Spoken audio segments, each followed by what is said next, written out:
What's going on, everybody? It's your man Louie T here on a brand new installment of the Louie T Network podcast. A lot to get to tonight. Um, just finished the third episode of the Giants off-season Hard Knocks. We'll talk about that. I had a chance to watch a few episodes of Receiver, so we'll talk about that on tonight's show. And then the big meaty portion of the show. Pause. I'm going to give you my pre-training camp NFC power rankings.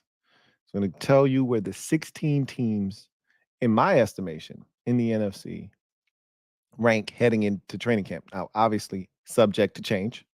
That's why it's pre-training camp.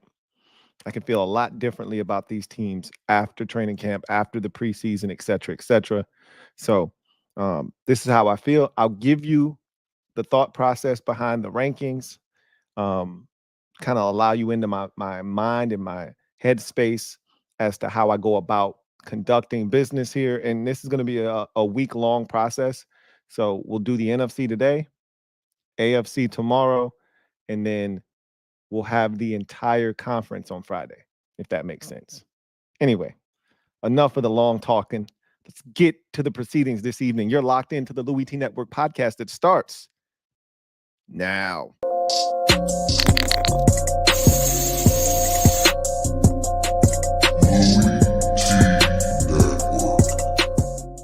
The Louie T Network is powered by MusicHead University. MusicHeads, classes in session. Turn me up. Enroll on YouTube now. Link is in the description. Who else could it be but me, your man, Louie T? Welcome to the 431st installment of the Louie T Network podcast. I, of course, am your set man, Louie T. Thank you for joining me. As I mentioned, a lot to get to tonight, so I don't want to delay. I want to get straight to the proceedings this evening, but before I do, a little bit somber news on the NFL front. Wide receiver Jacoby Jones, Super Bowl winning wide receiver, one of the best return men we've seen in the past 15 years. You know, there's been a short list of elite return men, kickoff especially. Cordero Patterson, Jacoby Jones, and I mean, he was also a really good punt returner too. So there's a short list. It's Cordero Patterson, Jacoby Jones, and Devin Hester. Those have been the three elite kick return men, or just return men in general, over the last 15 years. And at the age of 40, he passed away. Still don't know the details surrounding his death, but it was a shock to everyone. This guy's coaching football at the high school level, or I forgot what level it was at. He was going to be the head coach this upcoming season. He was preparing for that, and he just suddenly passed away.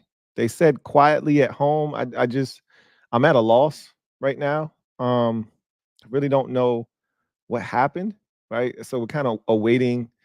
You know, these situations always feel a bit sketchy to me when a guy just passes away, but you just never know. Like, there's the Vincent Jackson situation where it was some foul play, a little sketchy behavior going on.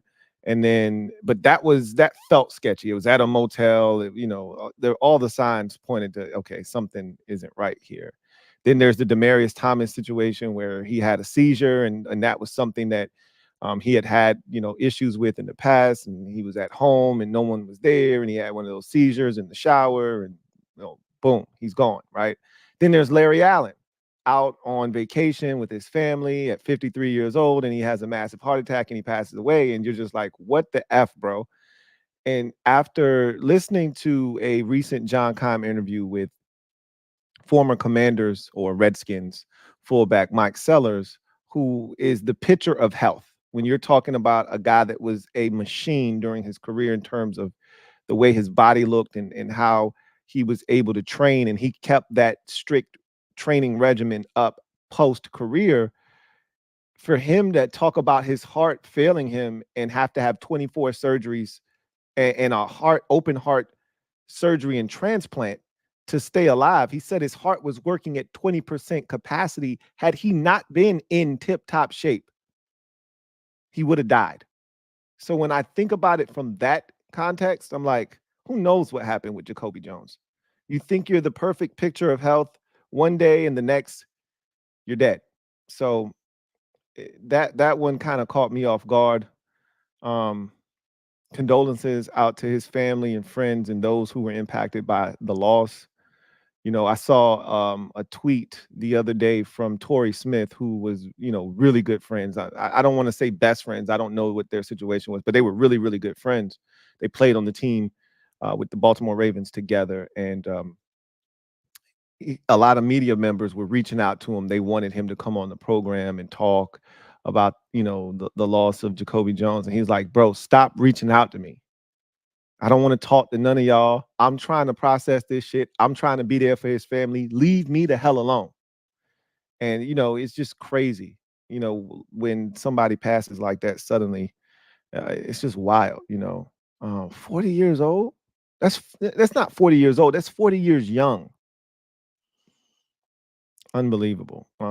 There were a number of, passings here of late. You had Richard Simmons pass away.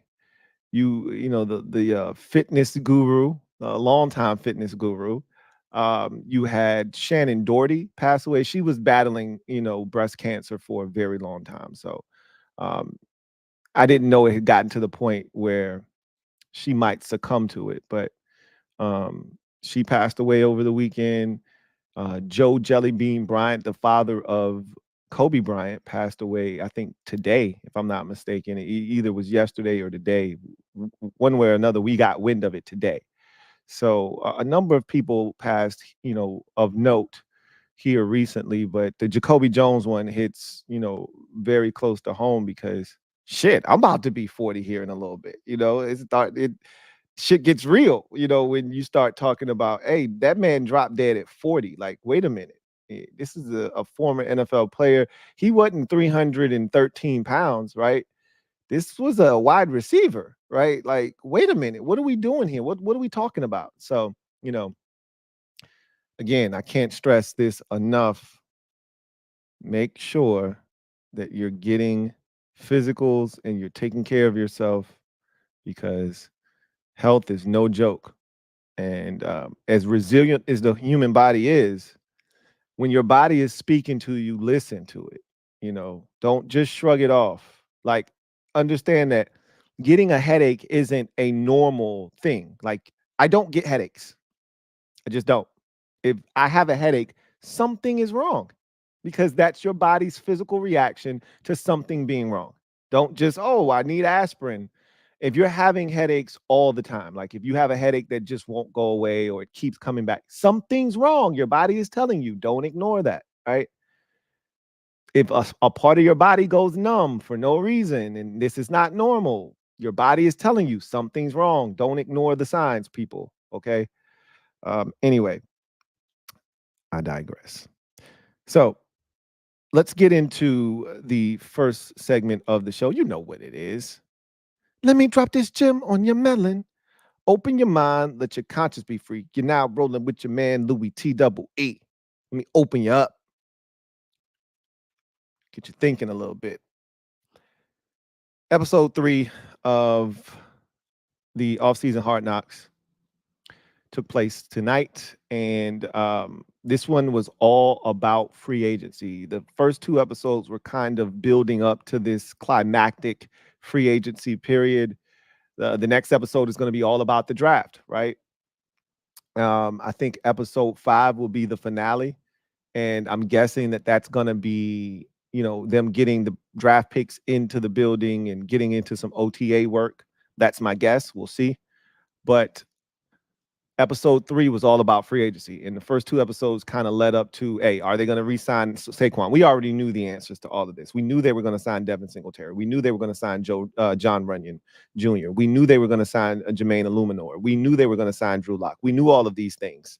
But how they got to that, final destination with all of those players, how they got there was the part that we were going to see that I'm fascinated with. I told you, I think I'm more fascinated with the roster building portion of, team building than watching them in the preseason and getting ready for football.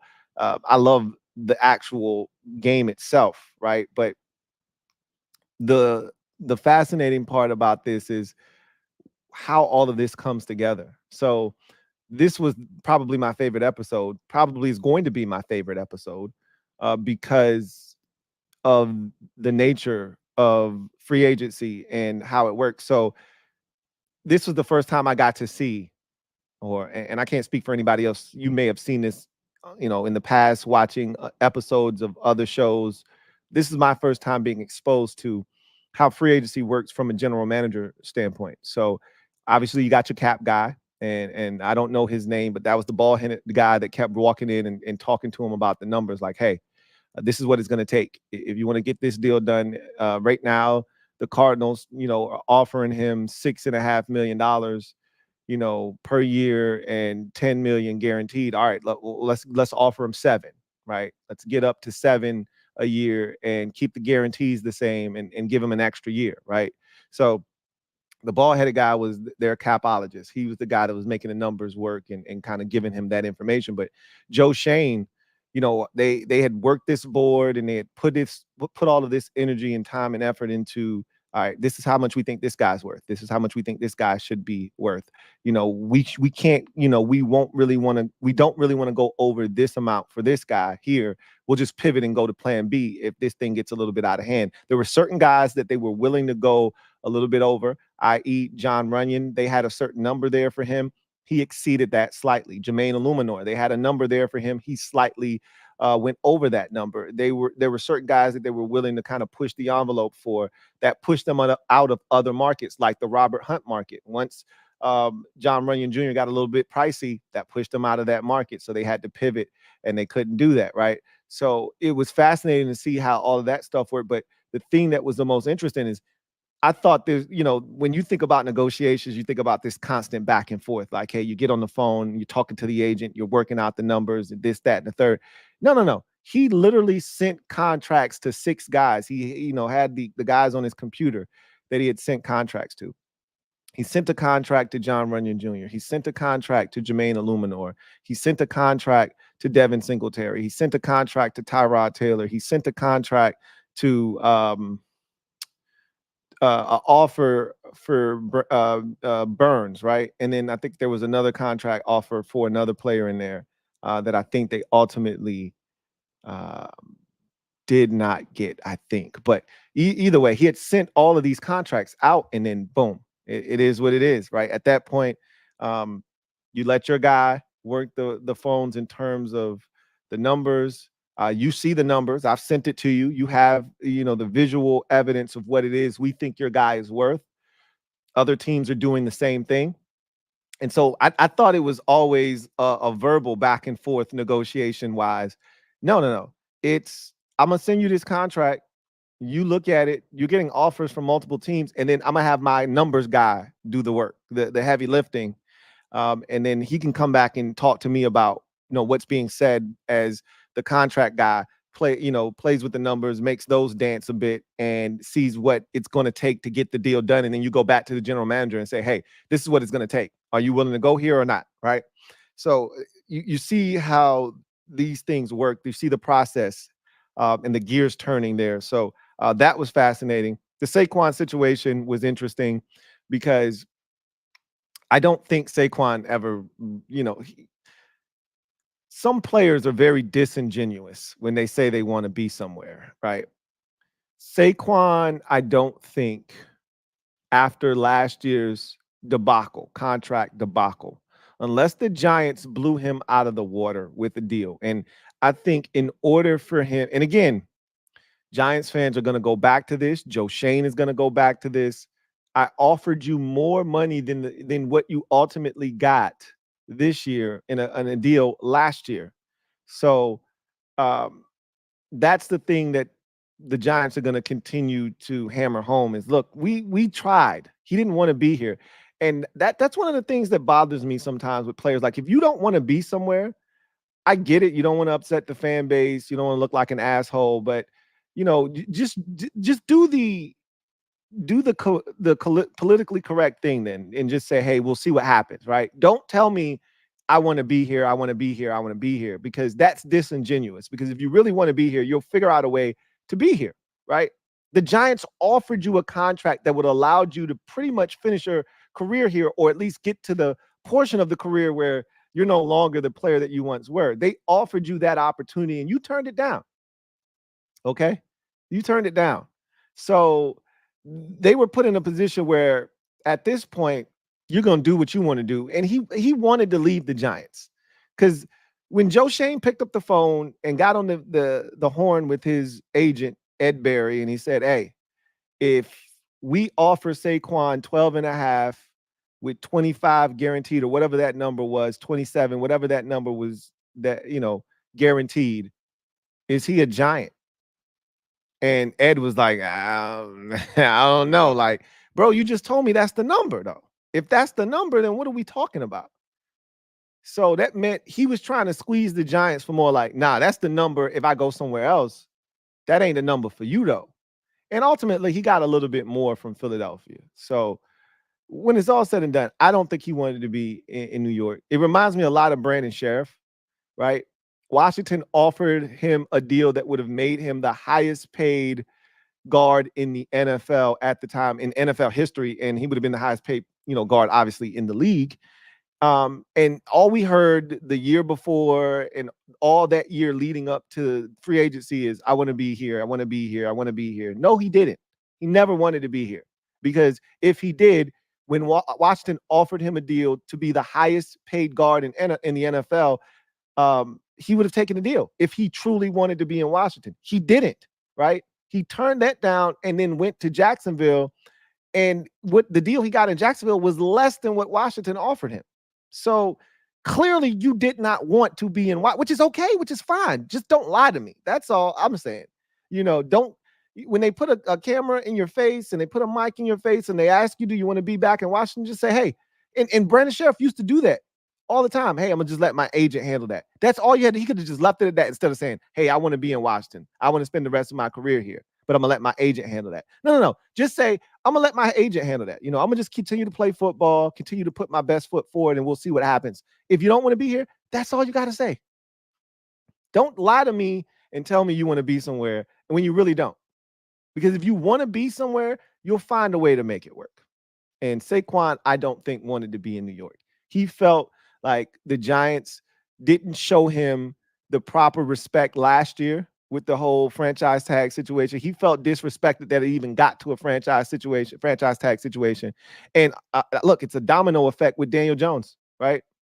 Because had they not gotten a deal done with Daniel Jones, they would have had to give Saquon the deal that he probably wanted, or he would have left last year, right?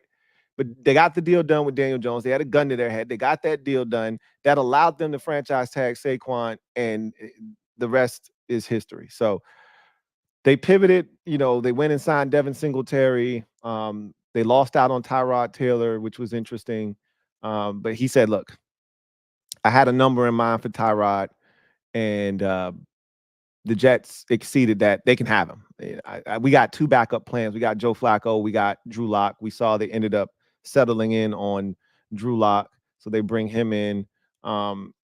They were hell-bent on fixing the offensive line, which was priority one for them, and it should have been, right? If you're going to really do this whole giving Daniel Jones a fair shot thing, you upgrade the options around him, minus the backfield. Obviously, you've downgraded your running back situation, but you've upgraded the pass catchers, or at least the receivers for that matter. Tight end took a hit when Darren Waller ended up retiring, but the biggest thing was upgrading the offensive line, and they did that, right?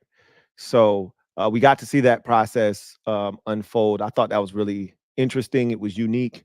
And now I kind of got an idea of the inner workings of how free agency goes.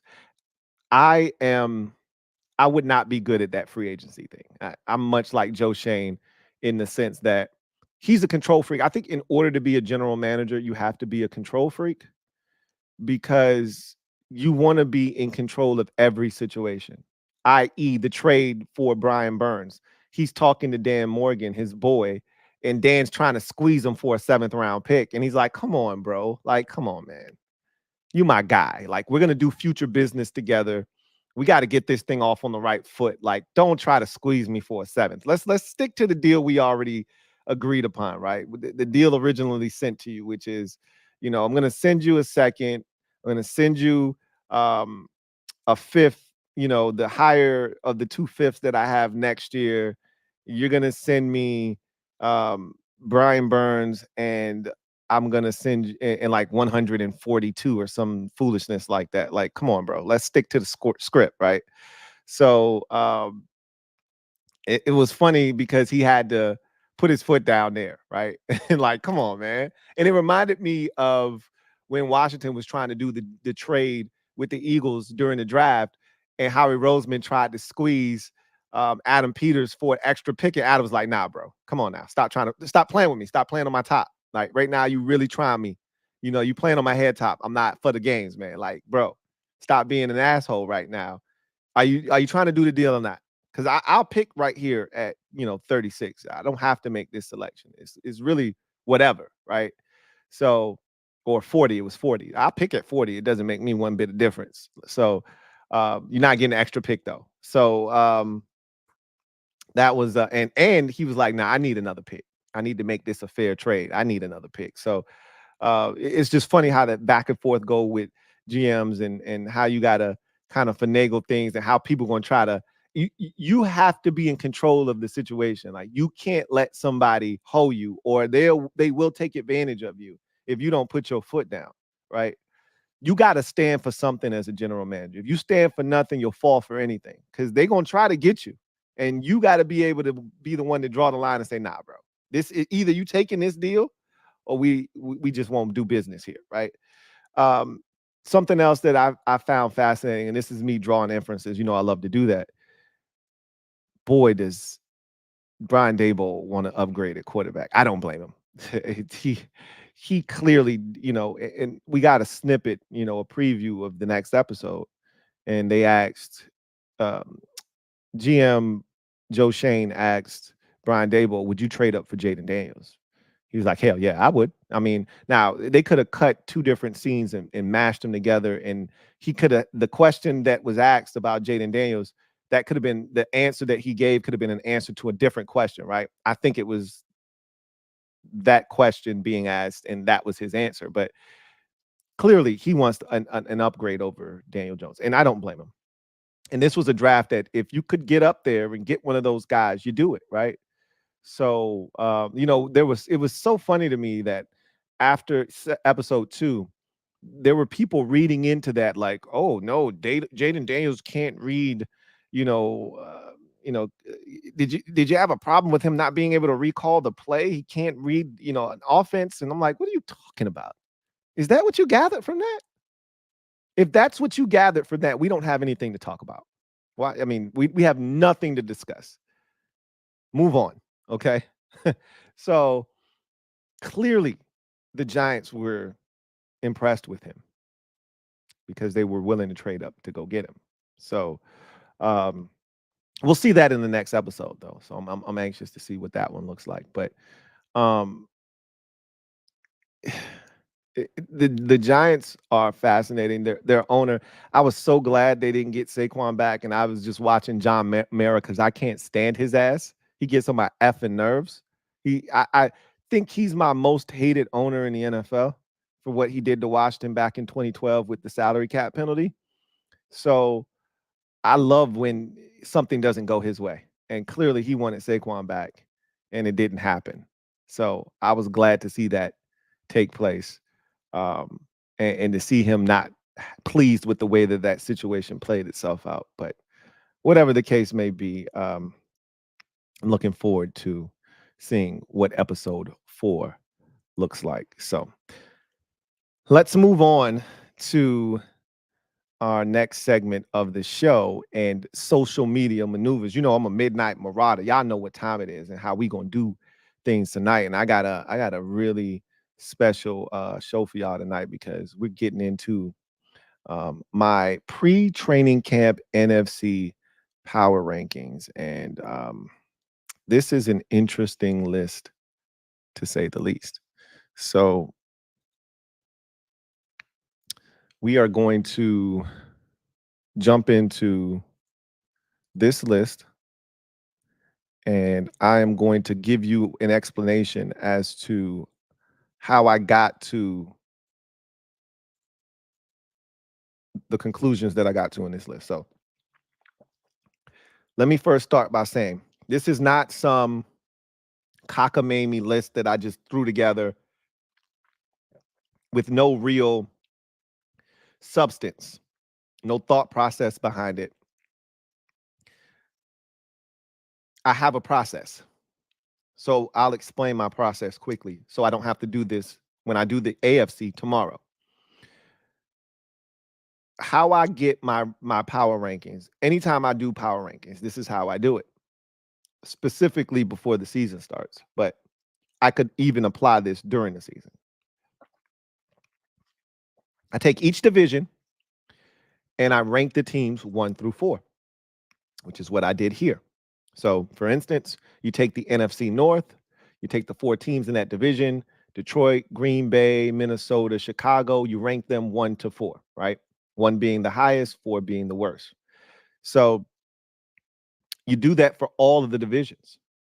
So, when you're done, you're going to have 16 teams slotted 1 through 4 in 4 different divisions.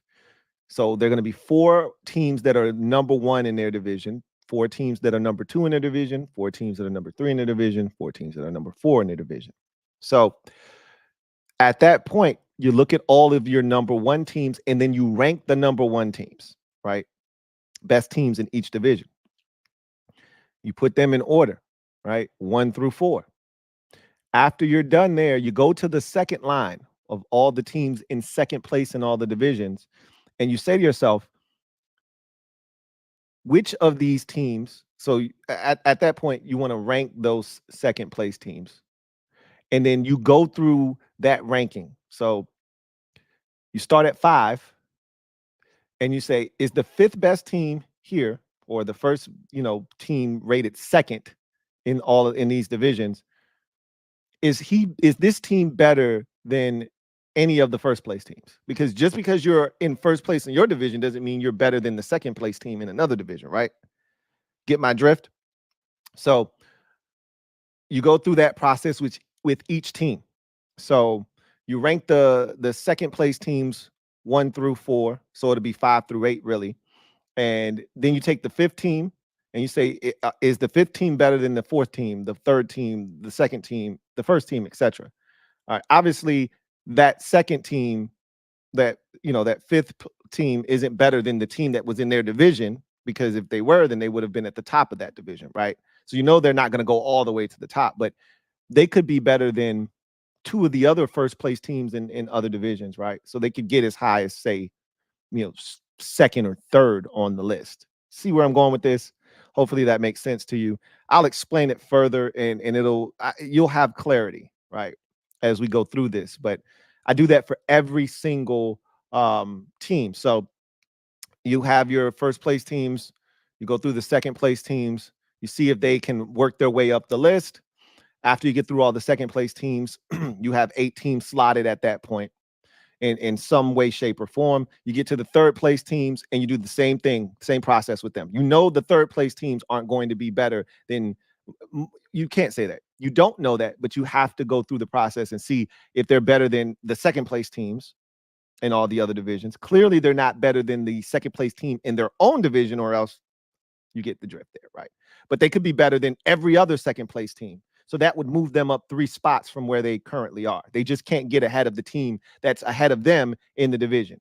So theoretically speaking, you could be 3rd in your own division, start out in the power rankings at, say, 9, right? But you're better than 3 of the other second place teams. So you would go from 9 all the way up to 7, right? Because you would leapfrog, or let's say you would go all the way up to 6, actually, excuse me, because you would leapfrog the 2 other second place teams, and you go from 9 from 9, 8, 7 up to 6. So again, it sounds difficult. It's really not, but it makes it easy to me. to do it that way. Anyway, I digress. Let's get into the proceedings. This evening, let's get into this ranking of the NFC teams. And remember, this is subject to change because you have training camp, preseason, injuries happen. You watch a team. Things have changed drastically with the preseason. You really don't get to see teams playing their starters anymore, especially if they have veterans. You generally don't see those guys, especially if they're doing joint practices. So a lot of these power rankings probably aren't going to change, but you just never know because again, injuries and things like that play a part, and it could drastically alter how you feel about a team. So we will start with the worst team in the conference, and this is no surprise. They've been the worst team in the NFL the last 2 years. It's Carolina Panthers. The Panthers, well, not the last 2 years. They weren't the worst team in football 2 years ago. They traded up to the number 1 pick to get Bryce Young. They almost made the playoffs, actually, won their division 2 years ago. They were the worst team in football last year. I actually like the hire, though, that they made, with their head coach, even though I got to see it. I've been fooled before. Joe Judge, I also like Joe Judge when he was hired with the Giants. That's the last time I'll fall for a Bill Belichick, meathead disciple. I'll never allow that to happen again. But I think they have the right guy in terms of finding out if Bryce Young can play or not. Dave Canales seems to be a really sharp, bright guy that gets it. Listening to him talk this offseason on multiple occasions and not just, throwing out cliches like I've heard from other guys who have gotten opportunities.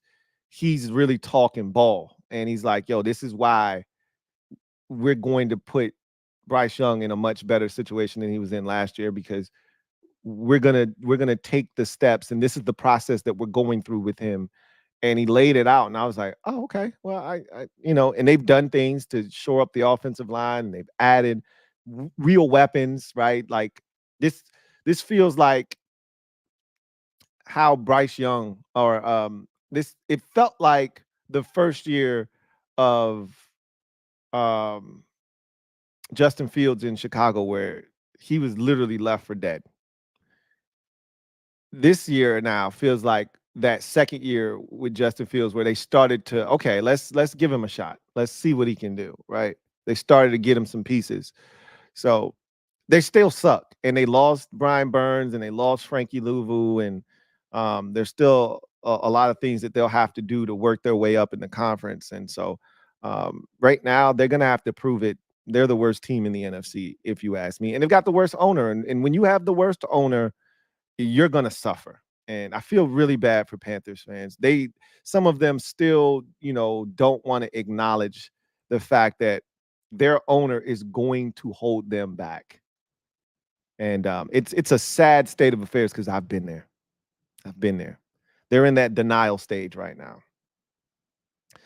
Coming in at 15 are the Minnesota Vikings, and I hate to do it to them. I really do, but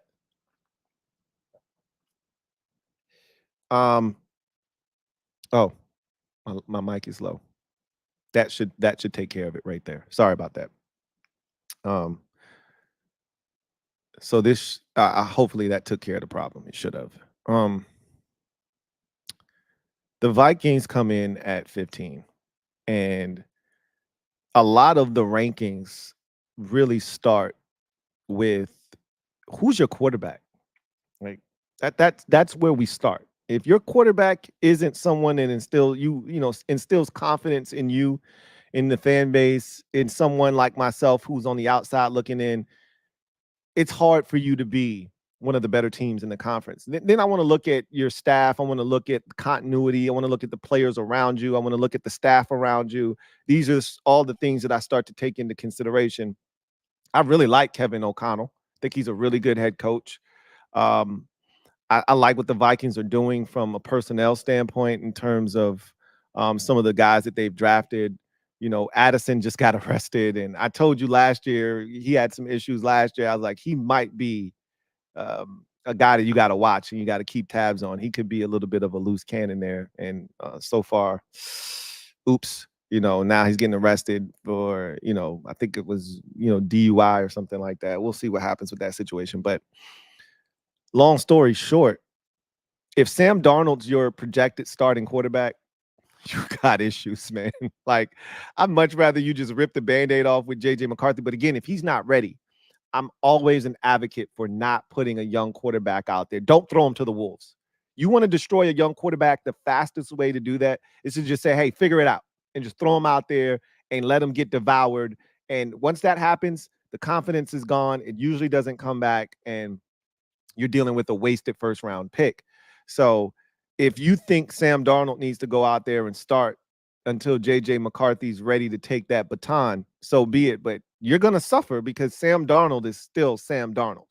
So unfortunately, you don't have any type of a running back that's going to be able to carry the load and offset Sam Darnold turning the football over or just not being able to elevate this team while you have weapons to get the football to TJ Hawkinson, Justin Jefferson, Jordan Addison. I think you added yet another receiver, and I think this is a really good group. It's still Sam Darnold getting them the football. And at some point, and then you lose Danielle Hunter. The defense got old overnight, and so you had to start to reset and reshuffle some of those pieces. You did sign some guys, right? You signed Jonathan Grenard, and you signed the linebacker from the Dolphins, and so you added some youth in there, but there's still a lot of question marks with this Vikings team, and the biggest one is quarterback with Sam Darnold, and if he's your starting quarterback, you got issues. At 14 comes the Giants. The Giants, again, it's the same thing with the Vikings. If Daniel Jones is your quarterback, you got issues, and you just lost a guy that was probably 30 to 40% of your offense in Saquon Barkley last year. So it made it a lot easier. When the Giants won, we could talk about Daniel Jones making plays, and he did some really good things with his legs, and he made some timely throws, all of that good stuff. But ultimately, the catalyst for that Giants playoff season was Saquon Barkley. He's no longer there. And you can't lean on Motor Singletary and a back by committee, backfield and have Daniel Jones flourish, in my estimation. Now, you've got him weapons and guys he can get it to who can make plays for him, and that's excellent. But it's still Daniel Jones at its core. And so if the thought process is, hey, we're going to go into the season, we're going to fortify the offensive line, and we're going to give the ball to Daniel Jones and say, hey, big boy, go win us football games, I think you're in a lot of trouble. I really, truly do. And you got a new defensive coordinator coming over in Shane Bowen. While he's had some success in Tennessee, I still think he's largely unproven to me. The numbers are what they are coming from Tennessee. He did a solid job, not earth-shattering if you ask me, but the Titans don't play in the most difficult division in football. So now you're coming over where the big boys play in terms of the NFC East. And I want to see how his defense plays. You lose Xavier McKinney. You're going to have a lot of young guys out there defensively. They added a corner that I don't like, and Andrew Phillips. We'll see. I think there are holes in this defense, but up front, if they can get to the quarterback, right? And they got Thibodeau, and now they got Burns, and they got the defensive tackle. I always forget his goddamn name. If Dexter Lawrence, if they can get to the quarterback, if they can stop the run, and that's been one of the issues in New York, is stopping the run, which is why they wanted to go get Shane Bowen. They hope he can come in here and change my run defense. Look at what he did in run defense the last couple of years. Then they'll have a shot defensively. If they could stay in games and give Daniel Jones and that offense an opportunity, they'll have a shot. I won't count the Giants out, but right now, if Daniel Jones is supposed to be your savior, yeah, you're in some trouble. So they're at 14 for me right now. The Commanders come in at 13, and it's pretty simple. Everything is brand new, which is a good thing for the Commanders. But You got a head coach who's done this before, so that's a good thing. That's a plus. You've got an offensive coordinator who's coached in the NFL before. That's a plus. You got a defensive coordinator who has not been a coordinator, has not called plays before, but he's ready and chomping at the bit for the opportunity. But it's a lot of change. But again, I could sit here and give you all the reasons why they're here at 13, but I'm gonna just keep it short and sweet. You got a rookie quarterback that you're going to be starting that you do not know what you're going to get from him. While you've surrounded him with really solid pieces and a defense that I think is going to be awesome this season. Like, I could have easily elevated Washington into the top 10 just off the strength of what I think their defense is going to do. But you can have extraordinary defense and not win football games because your offense stinks. See the Jets for the last 2 years. See the Denver Broncos for the years before that. Right? If you don't get good play out of your quarterback position, you're screwed. Doesn't matter how good of a defense you have or you play. If you're not scoring on defense, if you're not taking it away and putting it in the end zone yourself defensively, and you're turning it, over to your offense and asking them to put it in the end zone, and they can't, you're still screwed either way. So for the Commanders, they could easily elevate themselves on this list if Jaden Daniels is the truth, because I think defensively they're going to be a problem this year. The problem is we don't know what Jaden Daniels is going to be. And because of that, you have to, be very measured in how much stock you put into the Commanders right out of the gate. So for me, they're the fourth worst team in the conference are the Washington Commanders. You go to the 12th team in the conference, or the fifth worst, it's the Arizona Cardinals. So you look at the Cardinals, they were in a lot of ball games last year without Kyler Murray. He comes back. They were in a lot of games with him. This was, first year of Jonathan Gannon and all of the guys that they had brought in. I didn't think they were very talented last year, and they still found themselves. If the Michael Wilson, the receiver out of Arizona, is like your best receiver, you got some problems, man. That was their existence. That was the world they were living in last year. They didn't really have a lot of guys you can get the football to. Obviously, they had Hollywood Brown as well, but he's no longer there.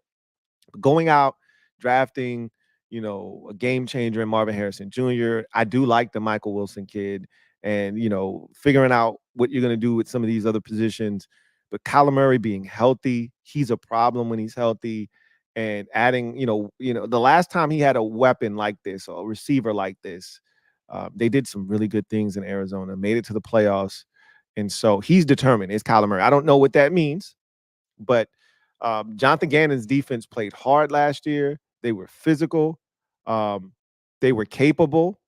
And now you add in an offense where I think with Kyler Murray coming in to the fold, healthy, with an offseason where he's not rehabbing, but, rather working on his game, I think the Cardinals could surprise some people this year. I wouldn't be shocked if the Cardinals were one of those teams who didn't make the playoffs last year that find their way into the playoffs this year, or it, at worst, is knocking on the door. But they're going to obviously have to take a massive step if that's going to take place. But the ingredients are there.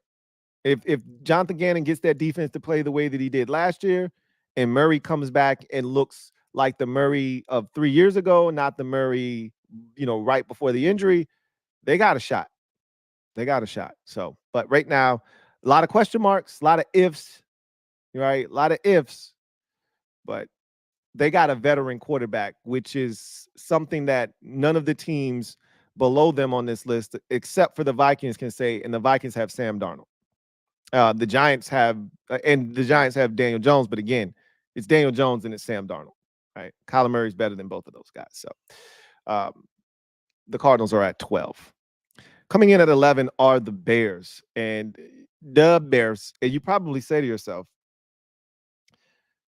how are the Bears with a rookie quarterback higher than all of these teams on the list? And some of these you're not arguing. You're not arguing about the Panthers, probably not arguing about the Vikings or the Giants, maybe the Commanders, maybe the Cardinals. But here's the skinny here with the Bears. There's continuity, right? You're bringing back your same head coach. he got that defense to play really well that Matt Eberflus at the end of last season. When they traded for Montez Sweat, that defense started to really settle in. That's pretty much what saved his job, is that defense came to life. They were in a lot of ball games. They won some ball games at the end of the season. The work that they've done this offseason to put themselves in the position where people feel like they could make this massive leap with a rookie quarterback speaks volumes about the work that they've done to the roster. The Bears being at 11 is more about the pieces around their rookie quarterback than it is the rookie quarterback itself, right? Um, Look, we don't know what Caleb Williams is going to be, just like we don't know what Jaden Daniels is going to be, which is what's holding the Commanders back. The difference is the Bears have built a very, very competitive roster. Like, the Commanders are building the foundation of what they hope is a competitive roster. The Bears have a playoff ready roster. They've already, put pieces in place offensively on the offensive line. We know about the trade for Keenan Allen. We know about drafting the receiver from Washington. We already know they have DJ Moore, who's a 1,000-yard receiver. Like, they're loaded offensively. They went out and they signed DeAndre Swift at running back. They already had guys like Khalil Herbert on the roster at running back. They got a tight end there out of Notre Dame that's a stud. They're loaded on offense with an offensive line. Like, that's another concern with the Washington Commanders is, are you going to be able to protect Jaden Daniels? No such concerns in Chicago with Caleb Williams. Defensively, they came to life last year. They re-signed Jalen Johnson. They feel really good about their defense now. This is a scary Bears team if they put it together. Again, a lot of it hinges upon a rookie quarterback, though. But they've put a lot of pieces in place to help that rookie quarterback along. So, hence, the Bears are in at 11. You get to number 10, it's the Seattle Seahawks. And I went back and forth with this one because they could easily have been a little bit lower on this list because they got a new head coach, a lot of turnover there. It's a new day in Seattle. No more Pete Carroll. John Schneider's taking the reins there as the the GM that's starting to run the show now. And you got a first-time head coach. Geno Smith feels like he's getting into that twilight stage of his career where they could be searching for his replacement here shortly, whether that's Sam Howell or someone else in the draft moving forward. We'll see. But Geno can still sling it. And if he's healthy with the weapons that they've provided him with Kenneth Walker III, they lost some guys on the offensive line, but with what they can do running the football and what Geno can do when he's got time with the weapons that they have, and we saw what the defense was able to do in Baltimore. We can't say for sure that Mike McDonald is going to bring that same kind of defense to Seattle, but the assumption is that he will, similar to Robert Saleh and what he was able to bring to the Jets. That's the assumption. It could be a bad assumption to make, but if nothing else, Seattle's going to play defense. Geno Smith should give them an opportunity to be in ball games. They can run the football with a veteran quarterback, a defense that might be really good. We'll see. I just think Seattle is one of those teams that, no one's really going to talk about, but they could be right there, kind of right under the radar, hovering right around the playoffs, just like they were last year. They made it the year before. The biggest question mark for them is their coach. We just don't know. But the pieces on the field feel like if they're coached up well enough, Seattle could be in the mix, which is why I have them at number 10. Coming in at number 9 are the New Orleans Saints. And again, this is another team I struggle with because for me, the Saints are an enigma. Derek Carr is not one of my favorite quarterbacks. I don't love their coaching staff necessarily, Dennis Allen and company, but I don't dislike them, right? I don't dislike Derek Carr. I don't dislike Dennis Allen. And they're kind of one of those meh teams, right? If they figure it out, they put it all together defensively, if Alvin Kamara is healthy, if those receivers, Olave and those guys are able to play well, they got a shot, right? The problem is there's always something out of whack in New Orleans. The defense plays well, the offense doesn't. The offense plays well, the defense doesn't. This guy gets hurt, Derek Carr gets hurt, Marshawn Lattimore gets hurt, Alvin Kamara gets hurt, or he's suspended. There's something always going on in New Orleans, it feels like, and it just never is all right. But assuming that everything is all right, they're a solid team. Again, I think you're capped as far as how far you can go because Derek Carr is your quarterback and he can only take you but so far. And middle of the pack is right around where Derek Carr is as a quarterback in the league, and middle of the pack is right around where the New Orleans Saints are as a franchise in the NFC. And so I have the Saints here at number 9. Keep in mind, you also have to take into consideration what division they play in. The Saints play in a very vulnerable division, which should help them win football games if they're taking care of business. Now, granted, the division got better this offseason with Tampa Bay playing well, and I think they're going to have an abundance of confidence, and Atlanta improving their situation. So it won't be as easy as it was, even though the Saints didn't take advantage of it last year. But I still think it's a division that if you take care of business, you could potentially make a little bit of noise. Speaking of which, coming in number 8 is the team that won that division last year in the Tampa Bay Buccaneers. They went to the playoffs. They won a playoff game. They almost won another one. This is my issue with the Bucs, and this is why they're sitting here at number 8. Baker Mayfield has never had back-to-back good seasons in his career. His first season was really good. His second season, not so much. His third season was his best up until last year. Made it to the playoffs, won a playoff game, beat the Steelers on the road, almost beat the Chiefs. Does this sound familiar to you? The next year, he was god awful, so much so that the Browns traded him the following offseason. He played on like 90 different teams that next season. It wasn't good. He goes to Tampa Bay. He resurrects his career, right? Wins a playoff game. Has the best statistical season of his career. Now, what does he do for an encore? He's never followed up a good season with another one.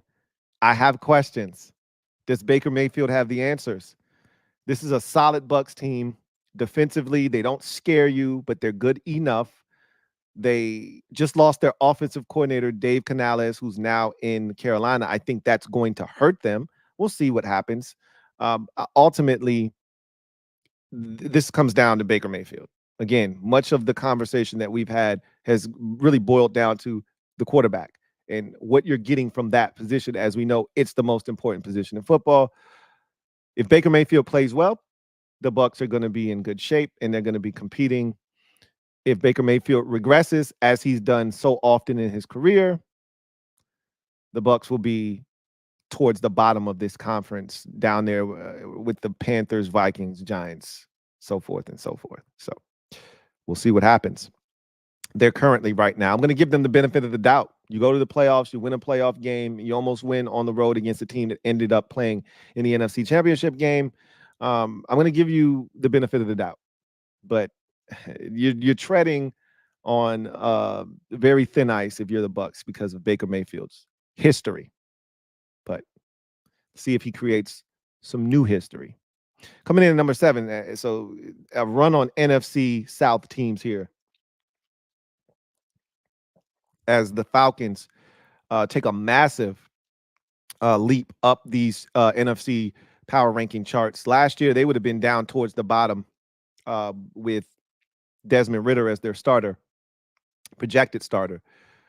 This year, totally different with Kirk Cousins coming in. And some of you are going to, bat an eye at Kirk Cousins. Oh, Kirk Cousins stinks. He's coming off of an injury himself.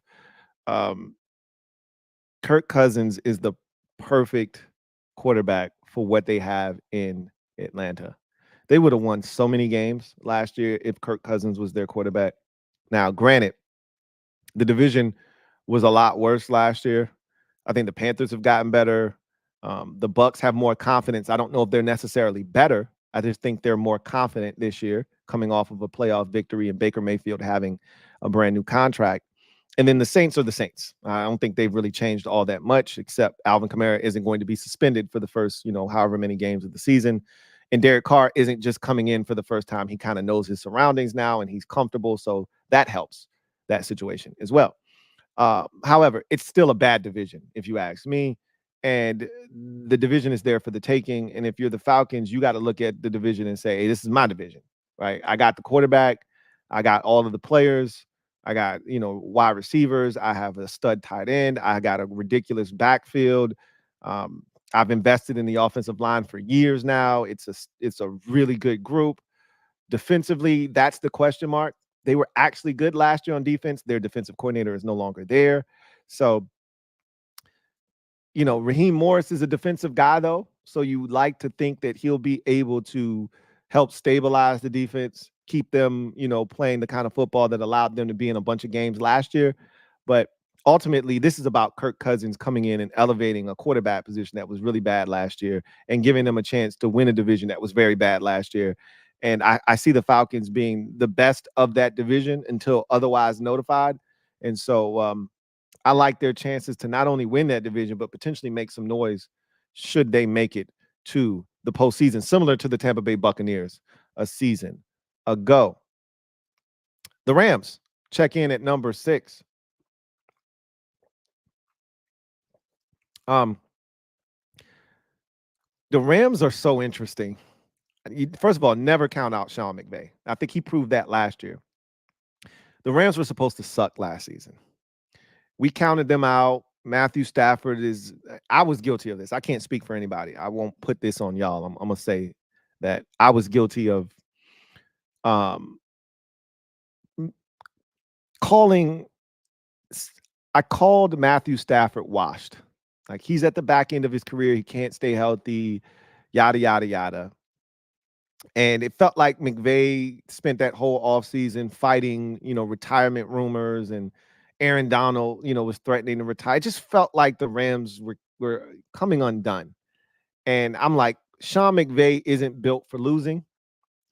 And if this thing is going off the rails, he'd probably rather just go be in somebody's booth or in somebody's studio as an analyst.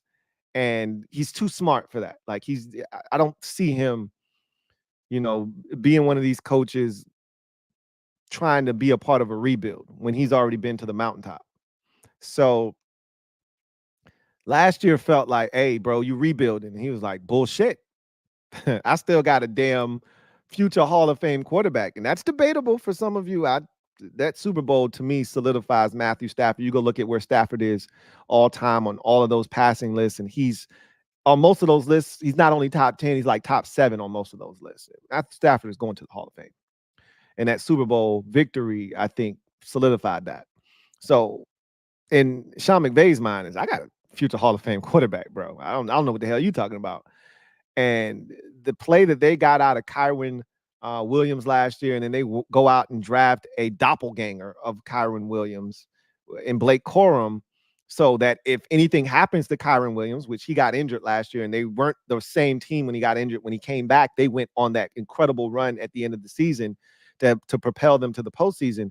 In the event that something happens, or they might just have a two-headed backfield now, they're going to run the hell out of the football, which is going to set up play action fake. We know there aren't many teams better in the NFL at play action fake and getting those, 15 to 20 to 25 yard chunk plays than Sean McVay. So you give him the ability to run the football, which he's going to be able to do unlimited now with, adding Blake Corum. And you gave him, Cooper Kupp fully healthy now. So he's back. And then we saw what Puka Nacua did. Yeah. Sean's like, bro, I'm finna wreck some shit. So the Rams went to the playoffs, pushed the Lions to the brink last year. They do lose Aaron Donald. That's a big loss, but they replaced Aaron Donald with, I don't want to say Aaron Donald light. That's not, you can't say that, not for a rookie coming in, but they did get a guy that I think is going to come in and help them at the defensive tackle position. And they went and got them an edge rusher too. So I think the Rams are dangerous. I will never count out Sean McVay again. And as long as he's still got a quarterback like Matthew Stafford, if he's healthy, and that's always the key, look out for the Los Angeles Rams. I've got them as the number 16 in the conference. Checking in at number 5 is the Dallas Cowboys. I don't know if you guys saw this or not. ESPN put out a list that they compiled, talking to executives, coaches, things of that nature, around the league, of their top 10 quarterbacks. We're gonna have that discussion tomorrow. We're gonna have that list tomorrow, and we're gonna discuss that tomorrow. Dak Prescott was number 10 on that list, and Matthew Stafford was a top, I think, 6 quarterback or something like that on that list. So, well, you can say what you want about Dak Prescott and the lack of postseason success. I'm not gonna argue with you. The facts are what they are. He has not gotten it done when it mattered the most, when it matters most, which is the postseason. But you talk about regular season, there aren't many better in the NFL in terms of regular season play, right? That gets it done in the regular season. Now, again, this is the thing that you have to question with the Cowboys. Changes. You lose your defensive coordinator. And I love how the Cowboy fans have tried to downplay Dan Quinn's role in their resurgence here with these 3 consecutive 12-win seasons. All of a sudden now, Dan Quinn wasn't good. This defense wasn't good. Okay, that's fine. All right.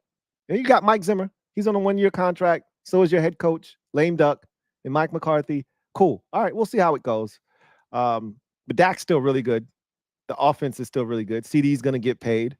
I don't love their running back situation. Oh, y'all trying to convince me that Zeke isn't washed? Cool. Love it. We'll see how all of that goes. But for the time being, they're still really good. They still score a bunch of points.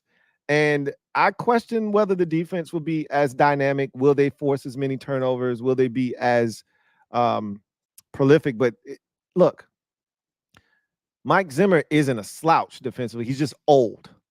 Okay. He's just old. So we'll see if he can still, scheme it up, confuse quarterbacks, get results. There's no debating that Dan Quinn and company did that in Dallas. If they can continue to do that defensively, the offense will hold up their end of the bargain. So right now, Dallas checks in at number 5. You go to number 4. It's the team that put the Cowboys out of the playoffs last year and kind of came out of nowhere, to be honest with you. Felt like the Packers snuck in the back door. They needed a win in week 18 against the Bears last year to secure the final spot in the NFC playoffs. It was not a pretty victory over the Chicago Bears, but it didn't matter, right? All that matters is that they won the game. It wasn't pretty. It was gritty, but most importantly, it was a dub, and it made them the 7th seed. They became the first 7 seed in NFL history to advance in the NFL playoffs since they went to that 7 team format in each conference, 14 overall teams making it to the postseason. So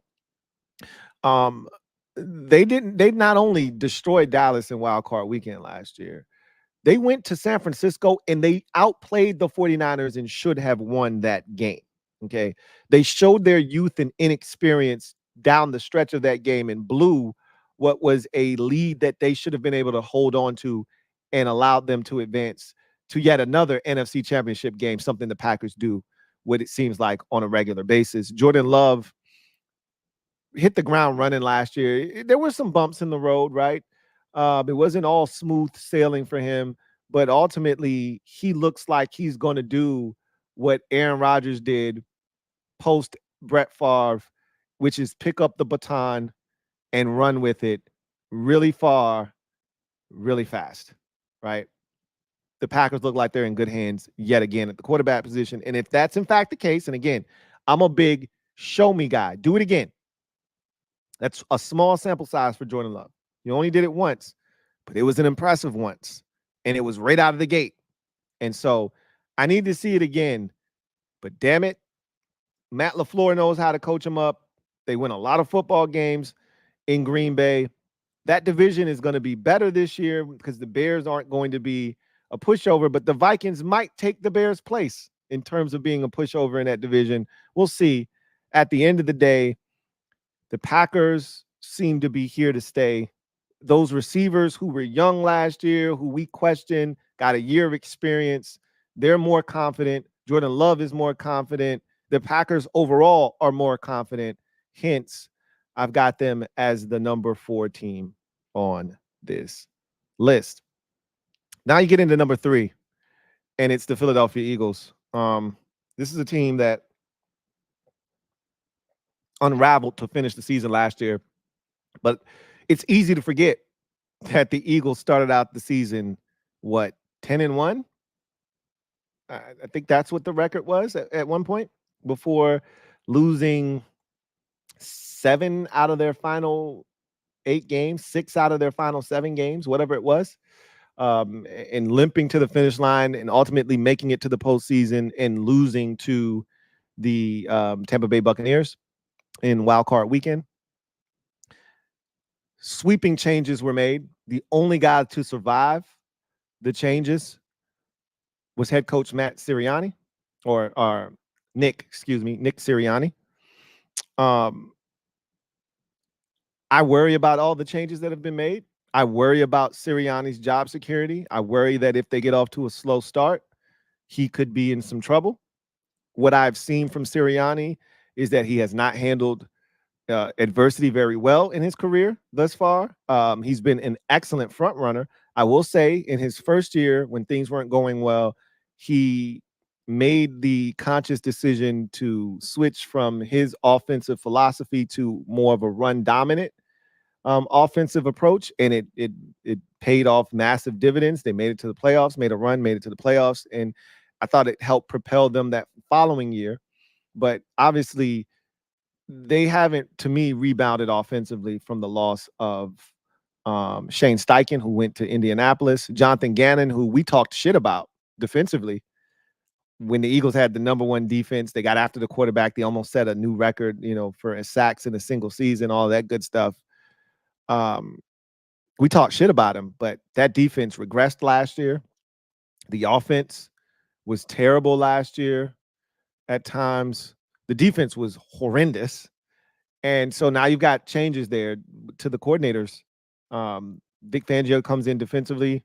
Kellen Moore comes in offensively.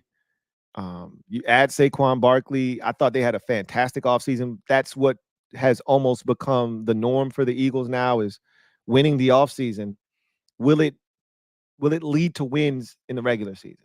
Will they pick up where they left off, I'd say, at the 2/3 mark last year before things unraveled on the back end of the season, the back third?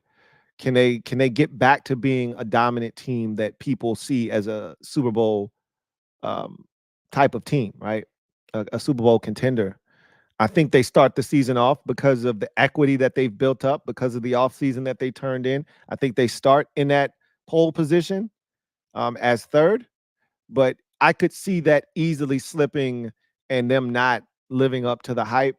But as of right now, Hurts is going to be interesting to watch because it's yet another offensive coordinator, another new offense. You did add Saquon, and if they get back to running the football, they lost some key veterans. Obviously, no more Fletcher Cox. Maybe even more important, no more Jason Kelce. Still a damn good offensive line.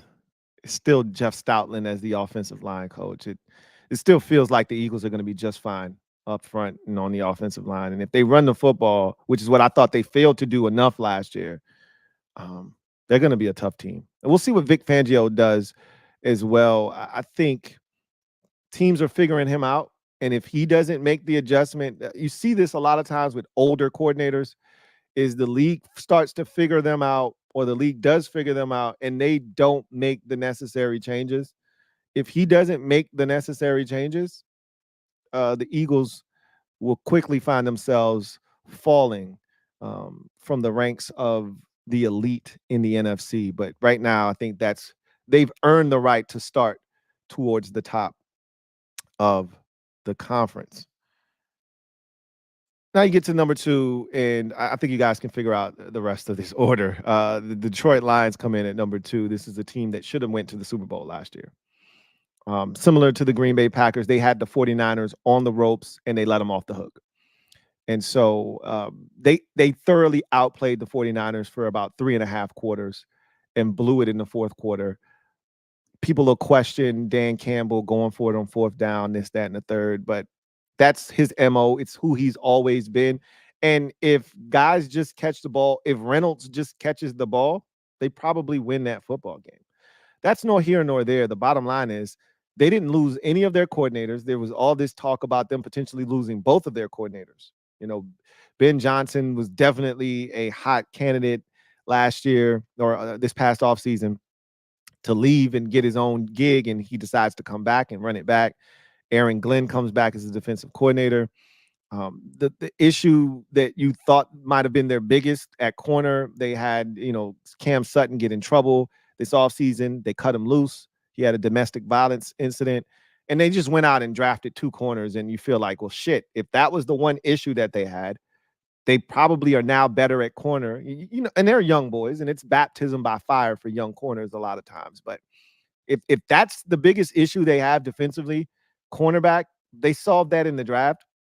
They pretty much brought back their entire roster. They're young, they're talented. Jared Goff just got a brand new contract. He's playing at an elite level, which he's shown us in the past that he's capable of doing. He took the Rams to the Super Bowl, albeit they scored 3 points in that Super Bowl. Jared Goff is playing at a high level. They've got talent at running back, at receiver, at tight end. They're loaded. They're well coached. The Lions are in a position now. This is what I want to see, and I said this before. Do it again, right? The thing that makes me confident about Detroit is people saw them coming last year. They finished up the season before in 2022 at 9-8. They were no longer this dark horse chic pick. People were like, no, they were bullish on the Lions going into the season last year. Like, nah, Detroit is about that life. And we think they're about to really, crack some skulls this season and really let everybody know that they're here for the long haul. And they did exactly that. So I don't think this is a team that is going to, shy away from expectations.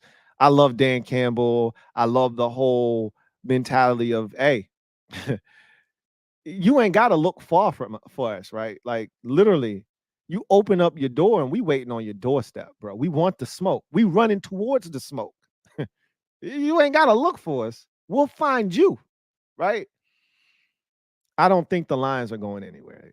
They're healthy.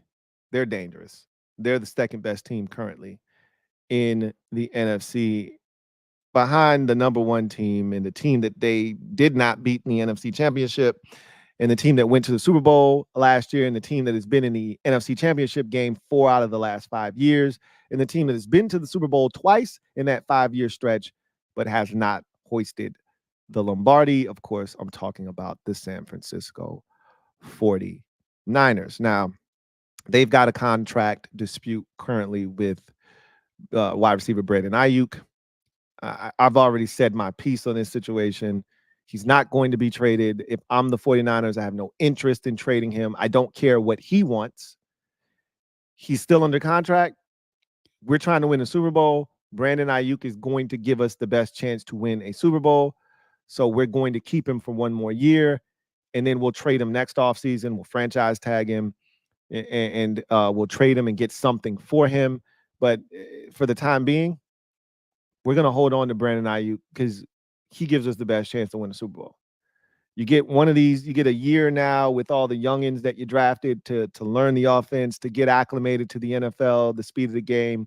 You hope that they show you that they can pick up where Brandon Ayuk left off, essentially, and then you can trade him and feel confident that these guys will step in and help you. For right now, you can't trade away Ayuk and expect rookies to step in his place and give you the production that you're going to lose in a Brandon Ayuk. It's just not happening. So that'll resolve itself. Ultimately, he can be as pissed off as he wants. He can demand what he wants. They hold all the cards. He's under contract. What is he going to not play? Yeah, right. He wants to get paid. The way you get paid is to play football. So the 49ers are the team to beat. in the NFC. They have been. They're going to continue to be. This is their best shot. This is the last season, because after this season, you have to pay Brock Purdy. And after you pay Brock Purdy, now you don't have all of this extra money laying around to do what you just did with Christian McCaffrey, to do what you just did with Deebo Samuel, to do what you did with George Kittle, to do what you did with Trent Williams, et cetera, Fred Warner, taking care of all of your guys. You can't do that if you're paying a quarterback 17% of your cap, which is going to ultimately happen next year. But this is the last year Brock Purdy's playing for next to nothing. So you got to take advantage of it, which is why Ayuk isn't getting traded, which is why the 49ers are in a great spot. And again, assuming health, that's always the key with them. If they're healthy, they're the best team in the conference. If they're not healthy, we saw that when Deebo went down, when Trent Williams went down, they went on a 3-game losing streak. They can be had. But if they're healthy, and they're no different than any team in the league, when your star players go down, when your best players go down, you suffer. But it's especially key for them because their guys set the tone. Trent Williams and Deebo Samuel physically set the tone for who they are. It gives them optionality. They can beat you with finesse, or they can beat you with smash mouth football. And the guys, to me, George Kittle, Deebo Samuel, and Trent Williams kind of are the tone setters, if you will, for that type of football. If you want to be physical, if you're the 49ers.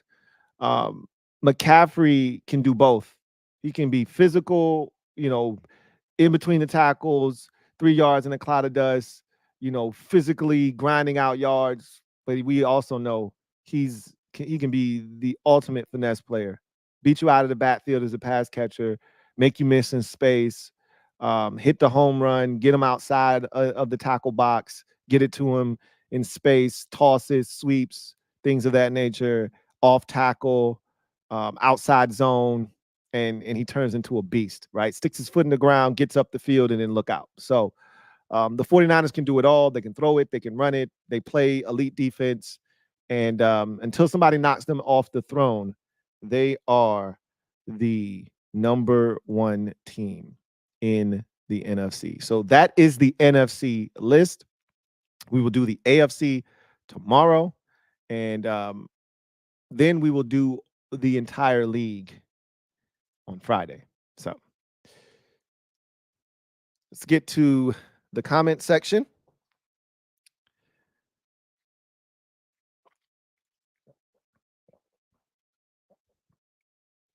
And for those of you who don't know how this works, it's pretty simple.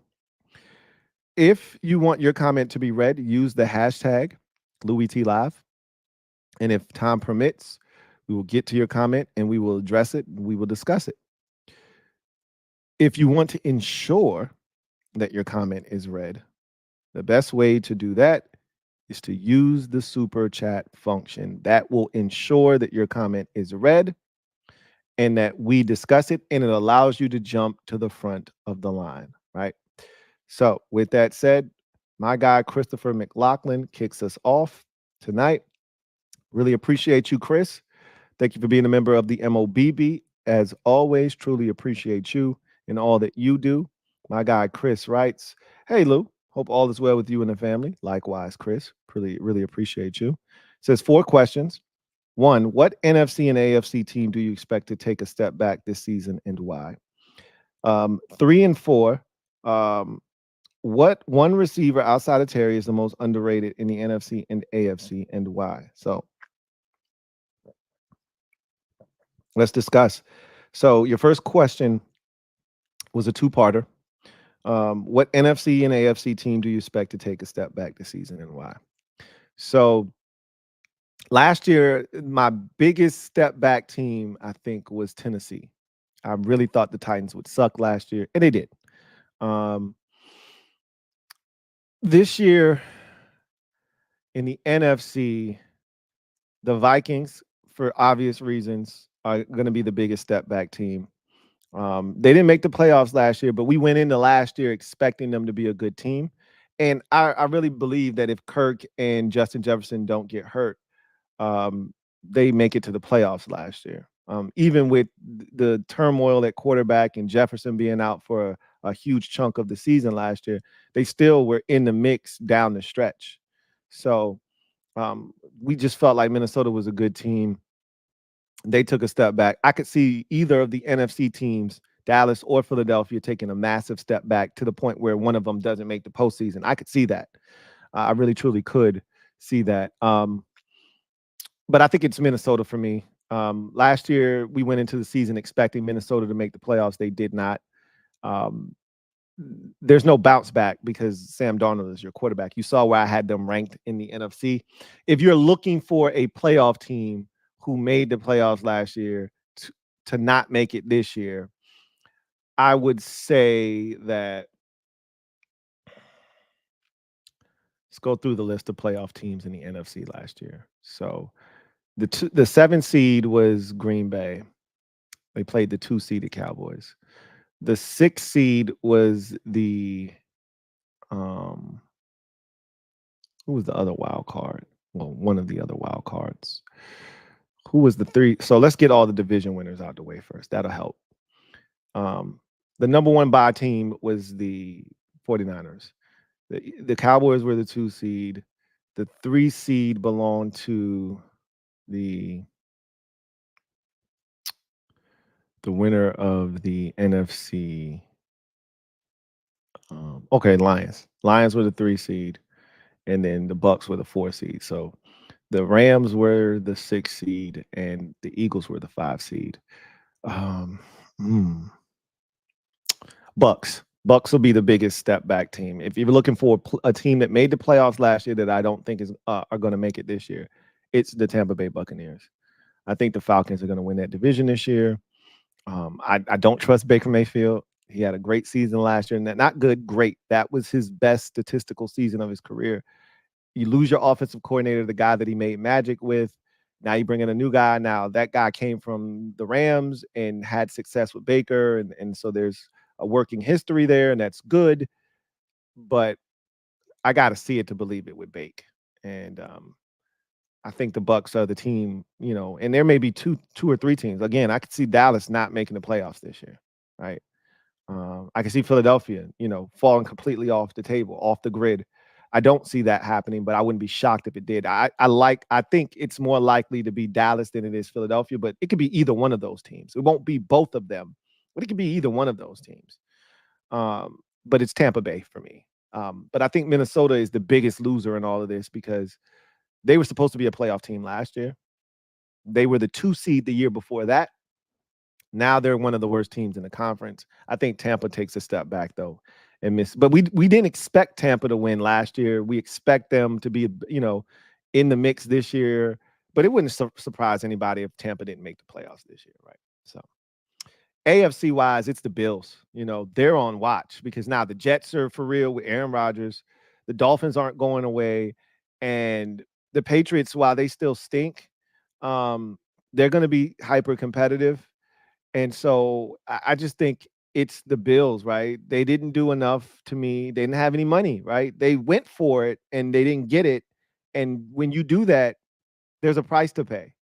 And so they're going to be relying on a lot of young guys. This is the ultimate Josh Allen season this year where you go, all right, you claim that you're one of the best quarterbacks in football. You claim that you're an MVP caliber type, quarterback. Prove it. You're going to have to put this team on your shoulders. And I worry about that because with Josh Allen, we know when he puts on that Superman cape, there's a lot of Superman shit that takes place, but there's also a lot of follies, right? There's usually a lot of damage. Buildings get destroyed, lives are lost. There is a little bit of collateral and damage done, right? Collateral damage when he puts on the Superman cape. Look, he does a lot of extraordinary things. He saves a lot of lives, but a lot of shit happens too. A lot of fumbles, a lot of him jumping over dudes, getting his wings clipped, ball comes out. A lot of him doing this Herculean shit where you're like, bro, you keep doing that, you'll get hurt. One of these times, your ass ain't gonna get up, right? Stop doing that shit. Fit the ball into tight holes or trying to at least that ultimately get picked off. Like, I worry when you say, all right, Josh, I need it, could get a little dicey. And now you don't have Stephon Diggs. You don't have Gabe Davis. We'll see, right? They still have some weapons. They still got those running backs, or James Cook in particular. You have a dynamic duo of tight ends, and that's going to be, I think, the group that he's going to have to rely on the most.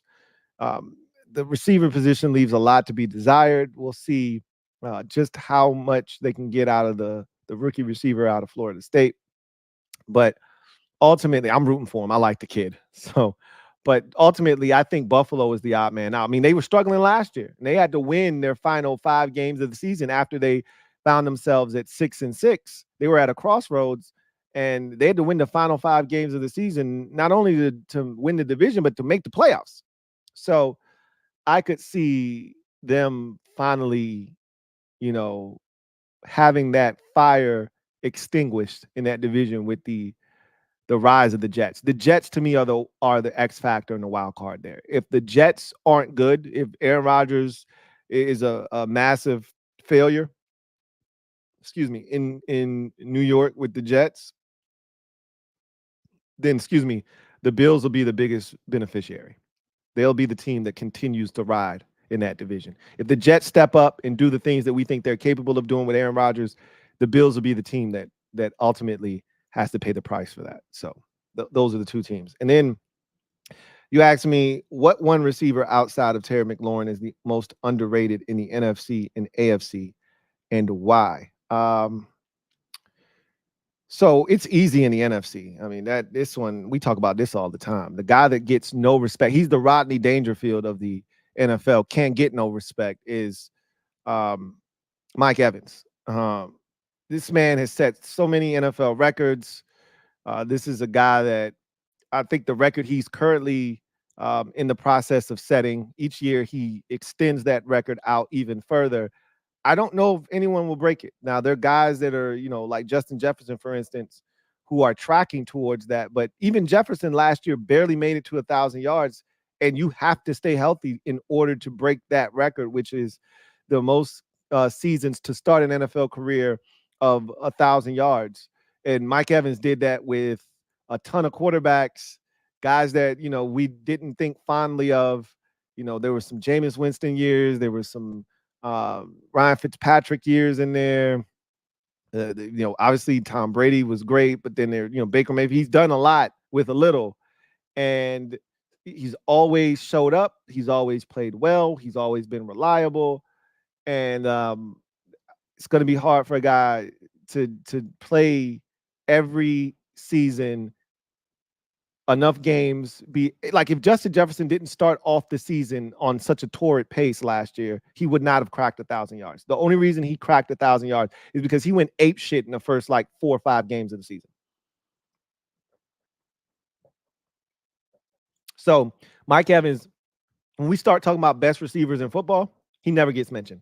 You get 8, 9, 10 receivers down the list before. Oh yeah, Mike Evans. Like, you gotta always remind yourself about Mike Evans. And for a guy that's put up the numbers that he has put up, it shouldn't be that way. This is Mike Evans in the NFC. In the AFC, well,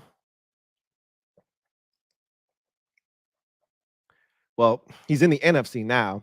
It would have been Keenan Allen, but he's now in the NFC because he had a ridiculous season last year, right? It's amazing at his age, but he got one of those Reggie Wayne type games where his game was never predicated on speed to begin with. His game was always going to age well, and it is aging well currently. And so it would have been him in the AFC, but now he's in the NFC. So you got to find a new guy.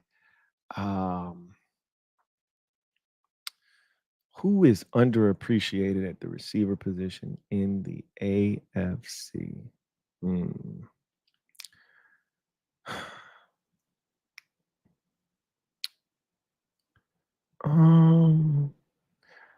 know who's underrated in the AFC? And it's easy to underrate him. He's been really solid. Let me see if I can find somebody else. Because while I like this receiver, he's not like a game changer, but he's really good. Let me see if I can find somebody else first. And if I can't, then I'll come back to him.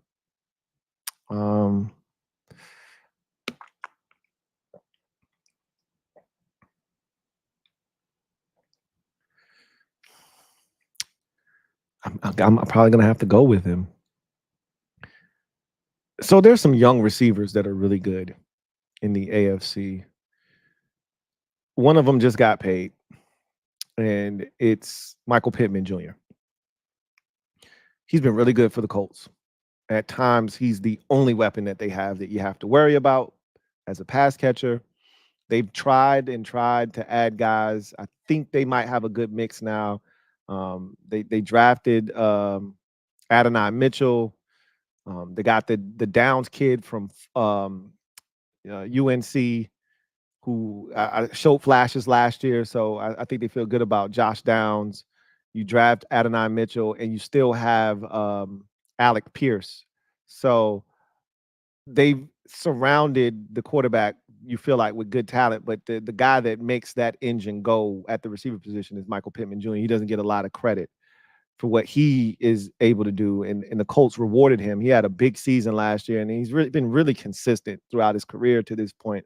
Another guy is the Jets receiver um, from Ohio State. I'm blanking on his name right now, but he's really good. But I think people know he's good, and the fact that he's been able to do what he's done with the quarterback play being what it's been in New York speaks volumes as far as how good he's been.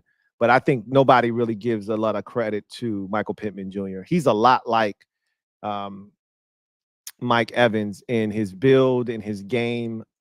Evans is a little bit faster than him, but their games are very similar. And I think because it's not super flashy, it's not in your face, it's not, big, you know, massive explosive chunk plays, and he's not a super brash, receiver.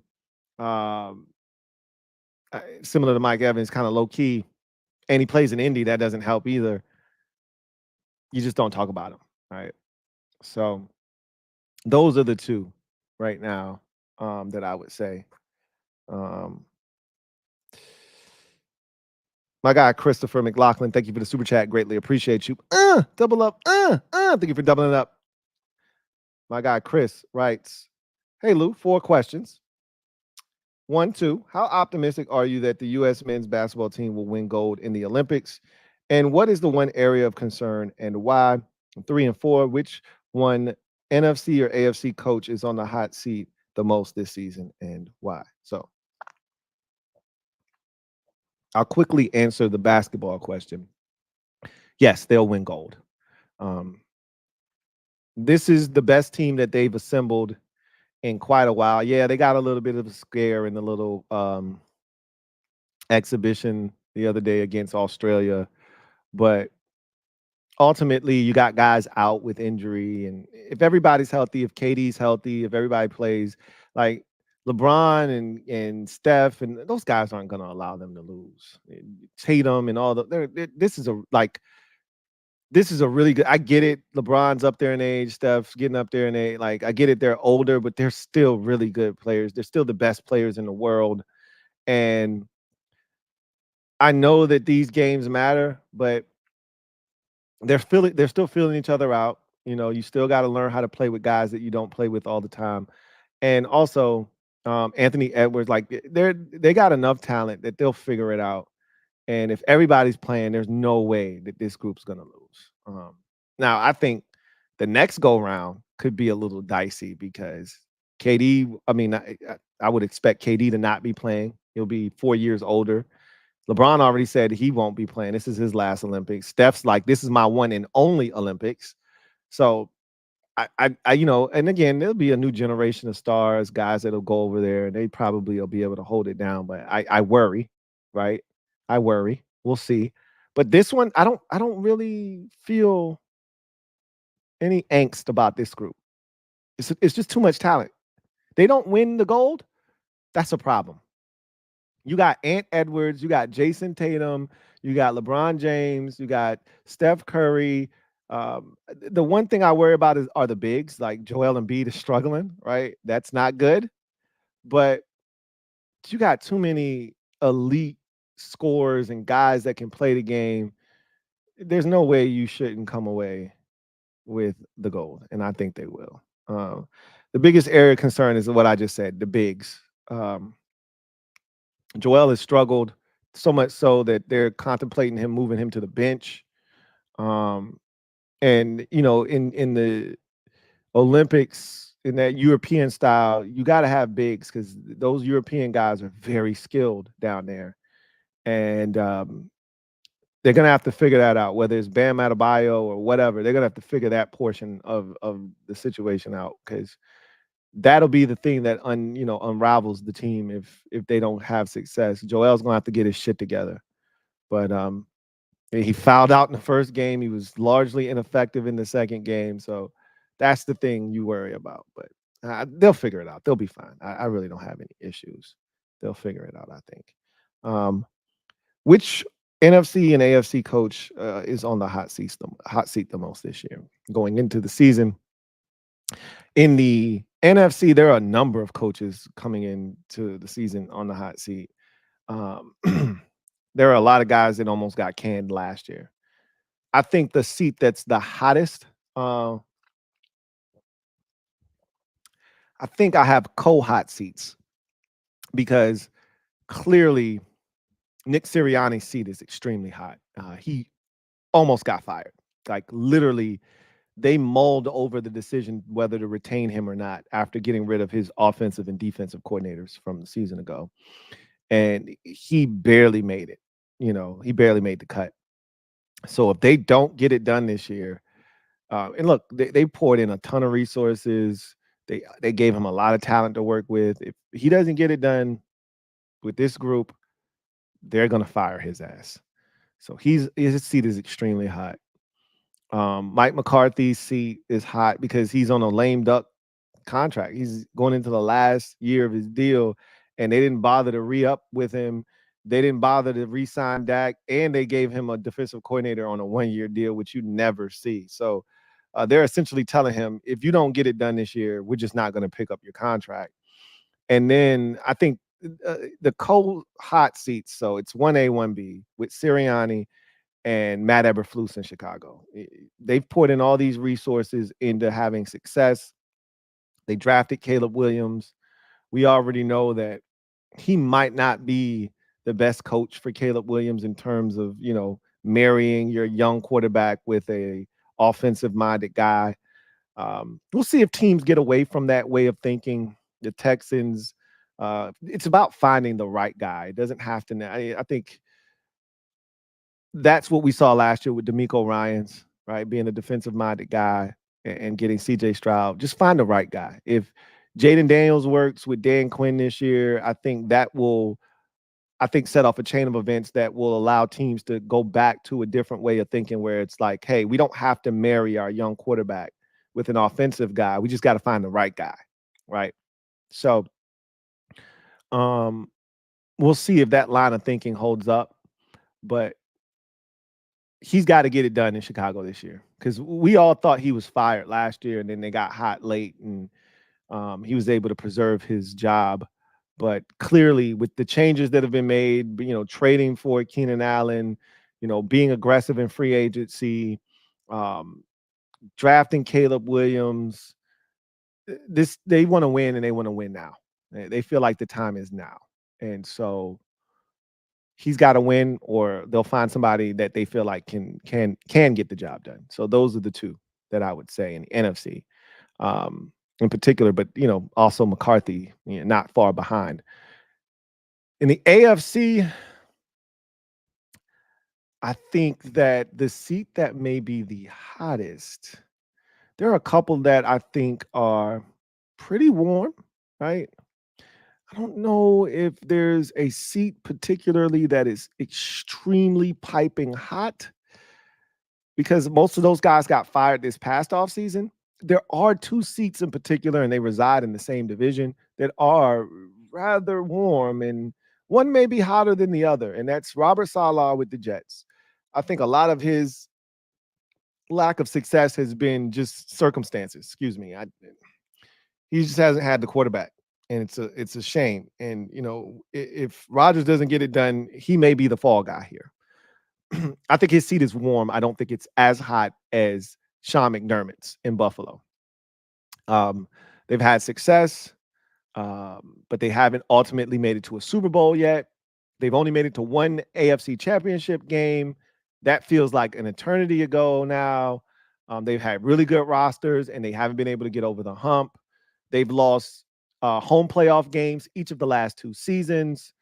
And now this feels like a make or break year for him because they almost didn't make it last year. People talked about his job security last year. If they struggle this year and they take that step back that I think is very possible, somebody's going to have to pay. And I think it's going to be Sean McDermott. And I think right now his seat is the warmest. I don't think his is as hot as some of those NFC coaches. I just think that's the state of the AFC right now. If you look around the conference, I mean, let's quickly go through the divisions. I just talked about the 2 teams in that division that have coaches on the hot seat, in the Jets potentially. And his is warm. I don't even think it's hot. It's lukewarm. And McDermott's is warm. It's not hot, right? That's the state of the AFC. I don't think there are in many hot seats, right? And we know that the Patriots just hired a coach, and Mike McDaniel is as safe can be in Miami. You go to the AFC South, right? The Colts have to be pleased with what Shane Steichen has done in just 1 year. The Titans just hired a new coach. Feel like the Jags feel really good about what they've gotten out of former Super Bowl winning head coach and Doug Peterson. And the Texans are loving life with DeMeco Ryans right now. You look at the AFC North, Tomlin just got an extension. We know Harbaugh's not going anywhere. Kevin Stefanski's coming off of his 2nd head coach of the year award in 4 years. And the Bengals aren't moving on from their head coach, right? And then you go to the AFC West. Andy Reid can do whatever he wants. The Raiders just hired a new coach. The Chargers just hired a new coach. And Sean Payton's not going anywhere. So the state of the AFC is pretty clean across the board, right? Either you just made a change or you got a coach that you're comfortable with or you feel really good about. The only 2 that I think are, and you could maybe add Doug Peterson in that conversation, but I think they feel good about him, is Buffalo and the Jets, right? You go across the rest of that conference, everybody either already made a change or they feel good. The NFC, there are a lot of coaches where you go, uh-oh, you better get it done this year. Uh-oh. You could add Brian Daboll into that mix. I don't think he's going anywhere, but because I think they're going to give him a chance with his quarterback before they can him. But if this shit goes off the rails this year, who knows, right? All bets are off. But I think it's those 2 in the AFC East, and I think those 3 in the NFC. But the 2 in particular, Matt Eberflus and Nick Sirianni. Silver V, thank you for the super chat. Greatly appreciate you. Thank you for being a member of the MOBB. My guy Silver V writes, ever since Lamar Jackson's 2nd year, I always try to draft a young gun on my fantasy team who between Anthony Richardson and Marvin Harrison Jr. and Xavier Worthy will put up big numbers consistently.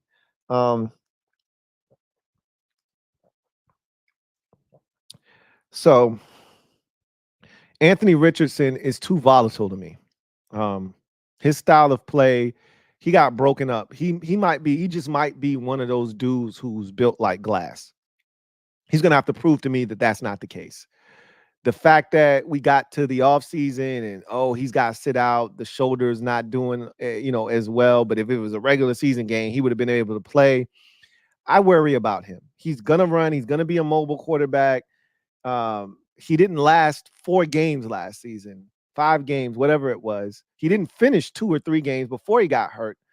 I wouldn't roll the dice on him. Now, he may stay healthy, play, 17 games and crush it. I'll take my chances going somewhere else. You can find production from a quarterback in fantasy football. He's too volatile, right? If you take him, he should be, a 2nd or 3rd option at quarterback. And who's doing that? Who's drafting and stashing multiple quarterbacks? You usually just go get a quarterback, if you need one on a bye week, if need be. But if anything, he'll be your 2nd quarterback, not your 1st. I think you look at those 2 receivers. It's probably going to cost you a lot. I don't know what kind of league you're in, and whether you're having to pay, right, or if you're just drafting and you reset the deck next year. But Harrison Jr. is a safe bet. If he's healthy, they're going to force him to football. He's going to have a ton of catches, a bunch of yards. He's going to score touchdowns. But if you're in a PPR league, you just care about the catches. He's going to rack them up. He's going to get it. Worthy, they're going to spread the ball around in Kansas City, right? So he might have explosive plays. He might be dynamic, but they also signed Hollywood Brown. So Worthy, while he may touch it and be dynamic when he does touch it, he might only catch 42 balls this year. Harrison Jr. is going to probably double that. He's probably going to catch 80 to 85 balls this year in his rookie season and go over 1,000 yards. Again, assuming health, go over 1,000 yards, and he'll probably have anywhere from 5 to 9 touchdowns this year. So Harrison is the one, right? But that's just me. I think that's the guy that you can probably look at and say, hey, if those are the three guys you're considering, Harrison is the safest bet to me. Christopher Edwards, thank you for the super chat. Greatly appreciate you. Christopher writes, this is Chris, the barber at Capital Cuts. What up, man? He says, I heard you say Jahan Dotson in the third for Ayuk. I didn't say that. I'm not giving up Jahan Dotson. I didn't say that. I might have thrown some random, different things that it might take to get the deal done, but I wouldn't do that personally. I'm not giving up on Jahan Dotson because he's still cheap labor and we don't know what he could be. But he says he can't make my 53. Free Terry McLaurin. He leaving next year anyway. Your new QB wants him. He's even sending practice tape. Free Terry. So here's the thing with Ayuk. The 49ers aren't trading him. We're not trading Terry McLaurin. We're trying to, change the culture in Washington. And if you're going to do that, you need guys like Terry McLaurin who do it the right way. And I've already said this before. I'll say it again. Terry McLaurin is one of those dudes you build around organizationally. He's still relatively young, even though, he's getting up there in age. He's still young. This is only his 6th NFL season. So Terry's got another 3 or 4 really good seasons left in him, I believe, maybe even more, but at least 3 or 4 more really good seasons in him. He's the kind of guy that you want to extend after, and he's not a free agent next year. So this narrative of, oh, he's leaving in free agency next year. No, he's got another year on his contract after this season. So he's not a free agent until the 2026 offseason, not 2025. So if Terry plays well, and this is what you want to find out in Jaden Daniels' rookie season, what kind of continuity, what kind of relationship can those two foster this year, right? If him and Terry Terry's never had a quarterback. So we still don't really know what he can be in this league when he's got consistent high-level quarterback play. If that takes place this year and Terry has a 1,300-yard plus season and 9 touchdowns, what are we talking about, right? So in my mind, you want to explore that. And you also want to see what Jahan Dotson's about. If you're Washington, you don't have to do anything. If you're the 49ers, you don't have to do anything. And while a 49ers fan might be like, yeah, let me get Terry. He's got 2 years left on his contract this year and next year. For Ayuk, we can't re-sign him. Terry's making a good number for us because Terry's making like 23, 24 million or whatever. So that's a good number for the 49ers. To have Terry come in, and I'm pretty sure Terry could come in, pick their offense up right away and come in and produce at a high level for them. He's still not as comfortable with the offense as Ayuk was, or is, I should say. So, so many people like to play Madden and just, let me just trade this dude for that dude. Forget about continuity. Forget about, Brock Purdy knowing the nuances of how Brandon Ayuk runs routes, how he comes out of his break, where to put the football. Forget about all of that. We just going to trade him, get Terry McLaurin, and it should be the exact same thing. No, it's not the same thing, right? 2 totally different receivers. Ayuk's a different target. Ayuk plays the game differently. there's a lot of nuance to that. And if you watch the show Receiver, we're going to talk about that show here in a second. Devontae Adams talked about not being on the same page with Jimmy Garoppolo, right? Jimmy shows up. He had injury concerns and he had off-season surgery, so he missed a lot of training camp. They didn't get the reps. Jimmy throwing the ball behind him, and then you see in the regular season, Jimmy's throwing the ball behind him, getting him lit up, and he's like, yo, I've never been hit this many times in my career. Like, this is some bullshit. And he didn't want to throw nobody under the bus, but he was pretty much saying, yo, Jimmy is ass. And so there is something to getting those reps, understanding where a guy's going to be, how he runs his routes, how he comes out of his break, where to put the football. It's not as simple as take this guy out of the offense, insert this guy, and we just keep the party going. Ultimately, you may be able to do that, but it's not as easy and as simple as a lot of fans like to make it out to be. That said, we aren't trading Terry McLaurin. We aren't trading Jahan Dotson. And you're not trading Brandon Ayuk. So at the end of the day, Ayuk is going to play for your 49ers this year. And it'll probably be the last year he plays for your 49ers. Who knows? We say this, and somebody sent out a tweet that I looked at today. And it was the 49ers getting contracts done with some of their best players and the dates that those contracts were reached. Those agreements were reached.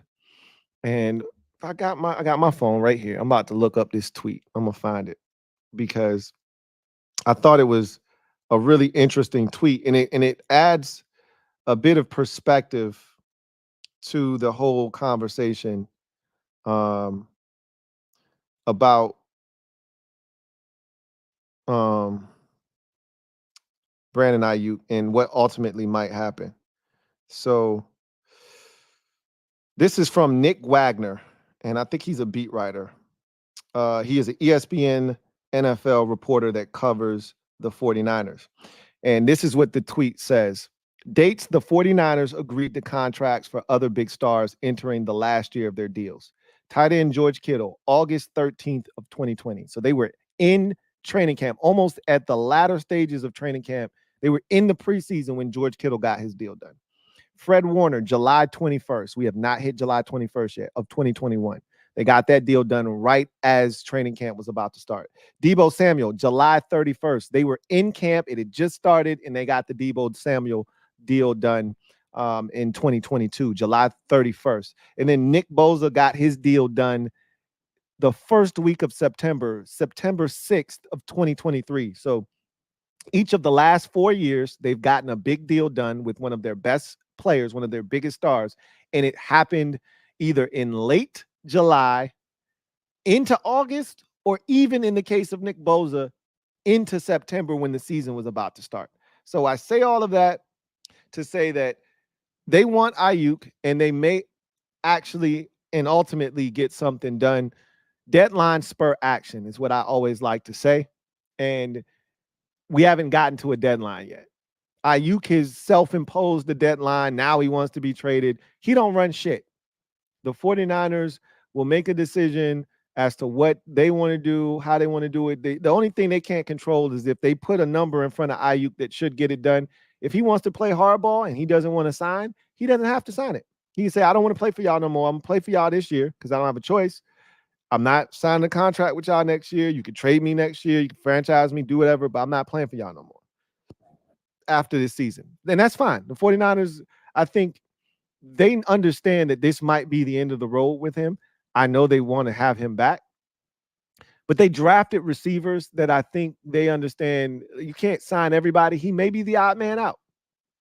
He may be the odd man out. And if he is, they're going to get this last year out of his ass, though. So anyway, I digress. I know you want to move on from him, get something for him, but you can't have my stuff.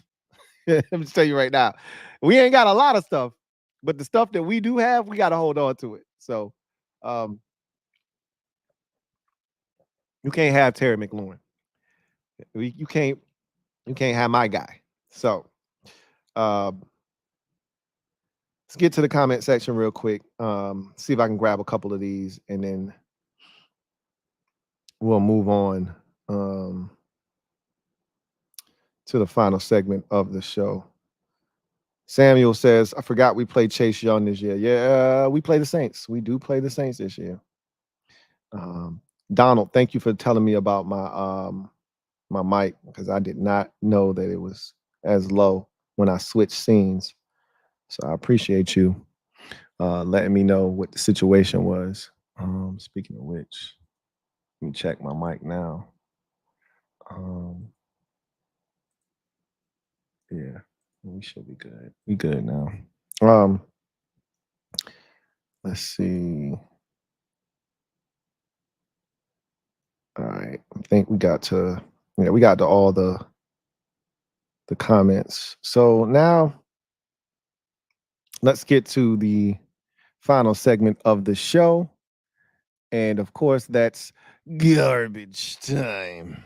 So, have y'all checked out Receiver? I have not watched the entire series, but I have watched the first 3 or 4 episodes. My wife is watching it with me, and we are enjoying the series thus far.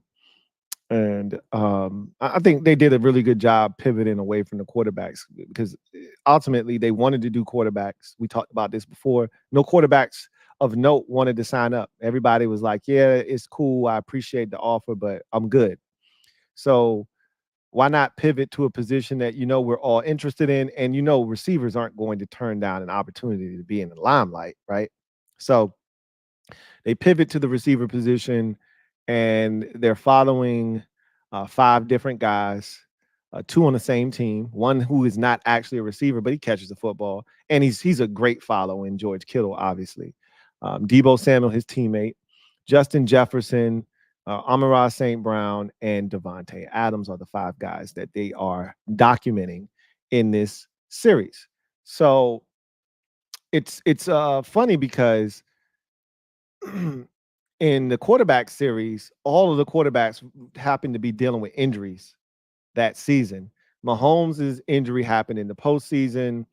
Kirk's injury happened relatively early in the season, and he had to deal with it the entire season. And we saw the treatments that he was going through and how he could barely move and function throughout the course of the week. And then they would work on him, and he would get massages and all of this stuff done to help him be ready to play on Sunday. He had a Thursday night game, and he was like, yo, I don't know how I'm going to get this done. And then Mariota didn't even finish the season, right? So I think what this series last year and now this year continues to hammer home is that football is a physical sport, unlike any other. Hockey's physical, basketball has physicality to it, but no sport is as physical as football. It's physically demanding, it's taxing on your body, and only the luckiest and the strongest survive. And Deebo Samuel got hurt last year, and we know how physical of a guy he is. And that was crazy that the guy he got into an altercation with before the game started, they had a little dust up with the Browns, and he got into it with the safety, Juan Thornhill. Those two mixed it up a little bit. And then Thornhill was the one that put a shot on his shoulder and fractured his shoulder. I forgot the exact bone that he fractured a bit, but that was crazy. Justin Jefferson injured his hamstring. So those 2 teams played each other. It was a bad game, but the Vikings ultimately won early in the season. And neither one of those star receivers were healthy. Amon-Ra St. Brown, he tore. So what we didn't know was he ended up like tearing his oblique off the bone or something crazy like that early in the season, and he played through it. Essentially, he missed I think a couple of games, and I think they held him out of the game against the Panthers. I think it might have been the Bears and somebody else they could beat without him, and they took care of business in those 2 games. And then he came back after that. And then Davante Adams is getting his ass whooped, right? In Vegas, he didn't finish one game. And then he had the game when he came back and played against Green Bay, but he wasn't getting the football at first. And um, it just shows you how physically demanding the sport is, especially receiver. And look, I never played receiver at a high level, and one of the things I can say is when I played football, uh, I saw a lot of shit, and I wasn't getting a bunch of clock, and I wasn't on the field a ton because again, I was a baseball player. So when I played football, I came to the sport late. I didn't play a lot, but I got to see a lot. I learned so much, and when I would be at practice, I would be giving these dudes work. I always felt like if I played at a different school that actually put emphasis on throwing the football, I think I would have got some opportunity to play.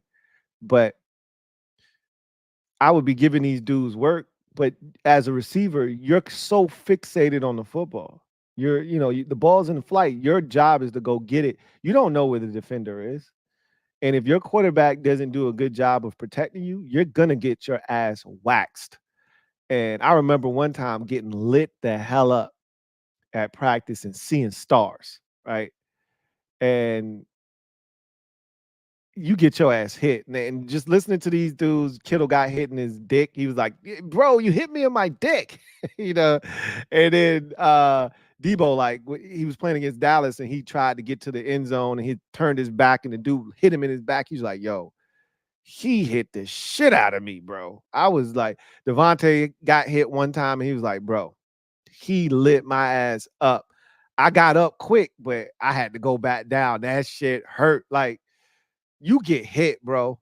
Amon-Ra St. Brown hurt himself getting hit. You get hit, bro. And it's just crazy. The receiver position, tight ends, guys who receive the football, you don't realize how physical it is until you do the shit, And again, I did it at a very low level. I'm at the high school level. I saw dudes get separated shoulders. I seen guys have internal bleeding in high school from taking hits. Like, shit's not a game, bro. If you get left out to dry and you're not paying attention, you can get your ass lit up. And it's just crazy to watch these dudes go out here, put their body on the line, and all of them have gotten hurt in this series. And we're not even a third of the way into the season. Like, Justin Jefferson's injury was like week 5. Debo's injury, they were 6-0 when he got hurt. Then they lost 3 in a row. I think they were 6-0 when they went to Cleveland and lost, and he got hurt, and Trent Williams got hurt.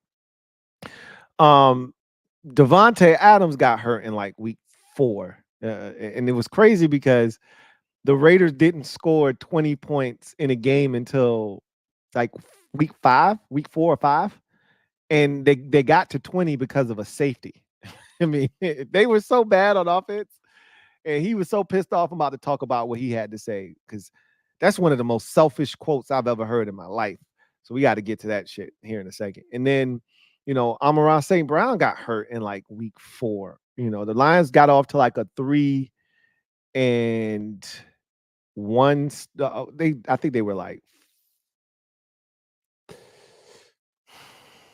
I want to say they were like 3-1 when he got hurt.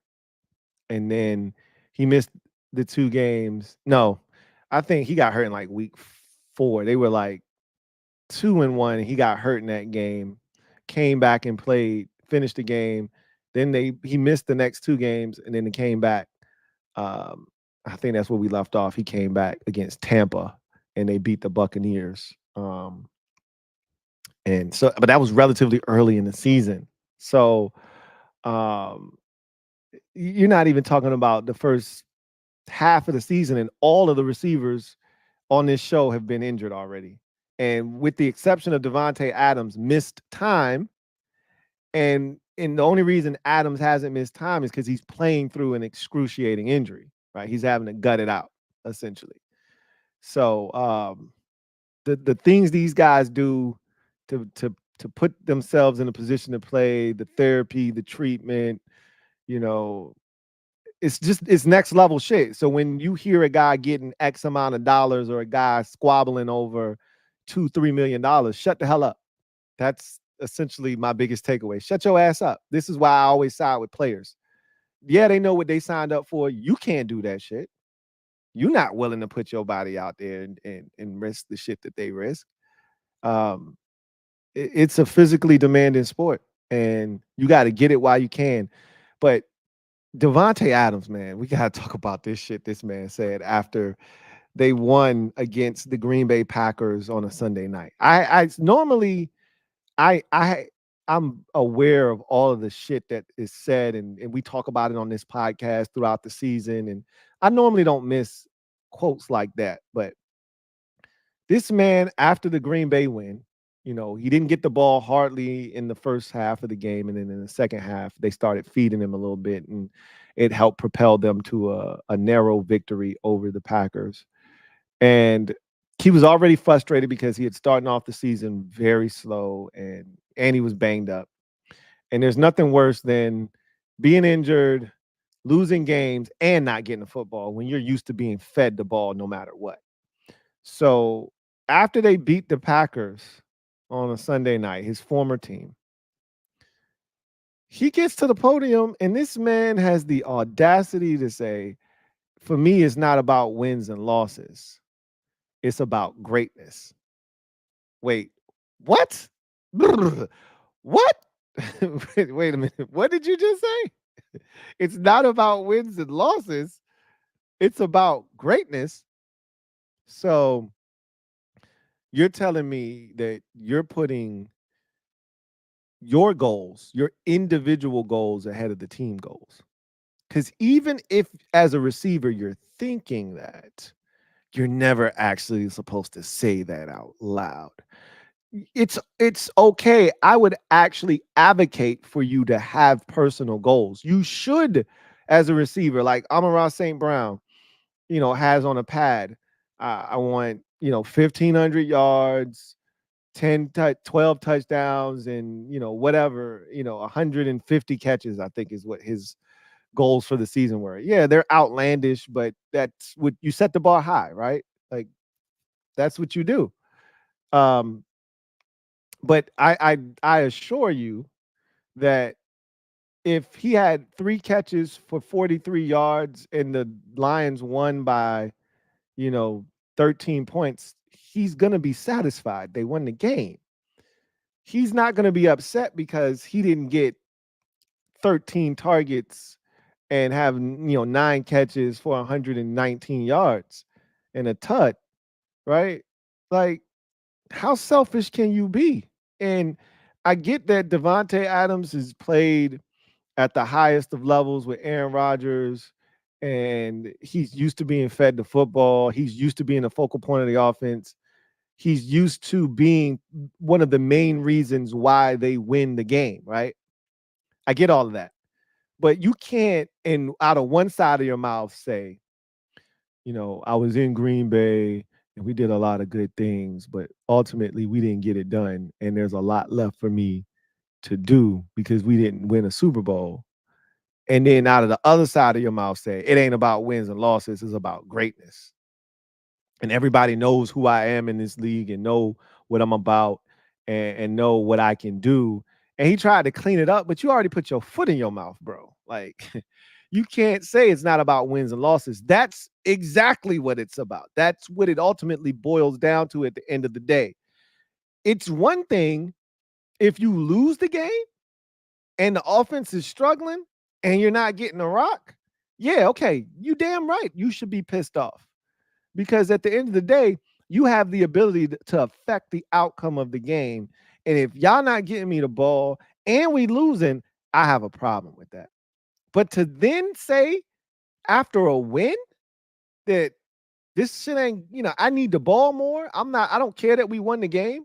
I need the ball.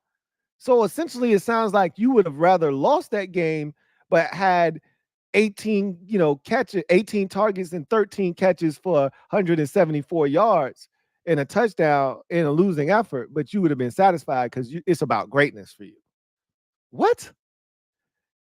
It's that kind of mentality that's going to continue to keep the Raiders as a downtrodden franchise.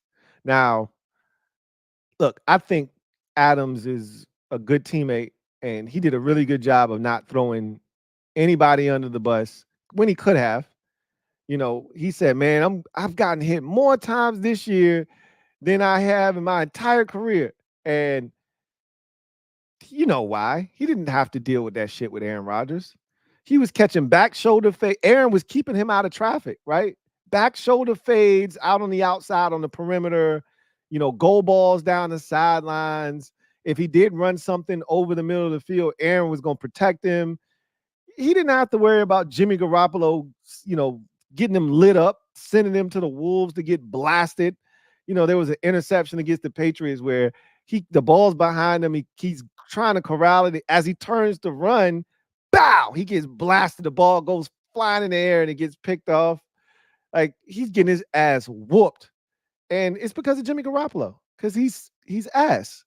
But he didn't throw him on the bus. He could have, but he didn't. I don't think he's a bad teammate. Now, while those comments were very selfish, I do think he's sacrificing for the team because he could have easily just not been playing. He's hurt, right? Like hurt. Okay. His shoulder is dislocated. He could not be out there, but he's playing. Like, and it's painful. But for him to say that, those kinds of comments are the kind of comments that give receivers a bad name, that make people think, well, it's a prima donna position and they're selfish. It's all about me at the receiver position. They're divas.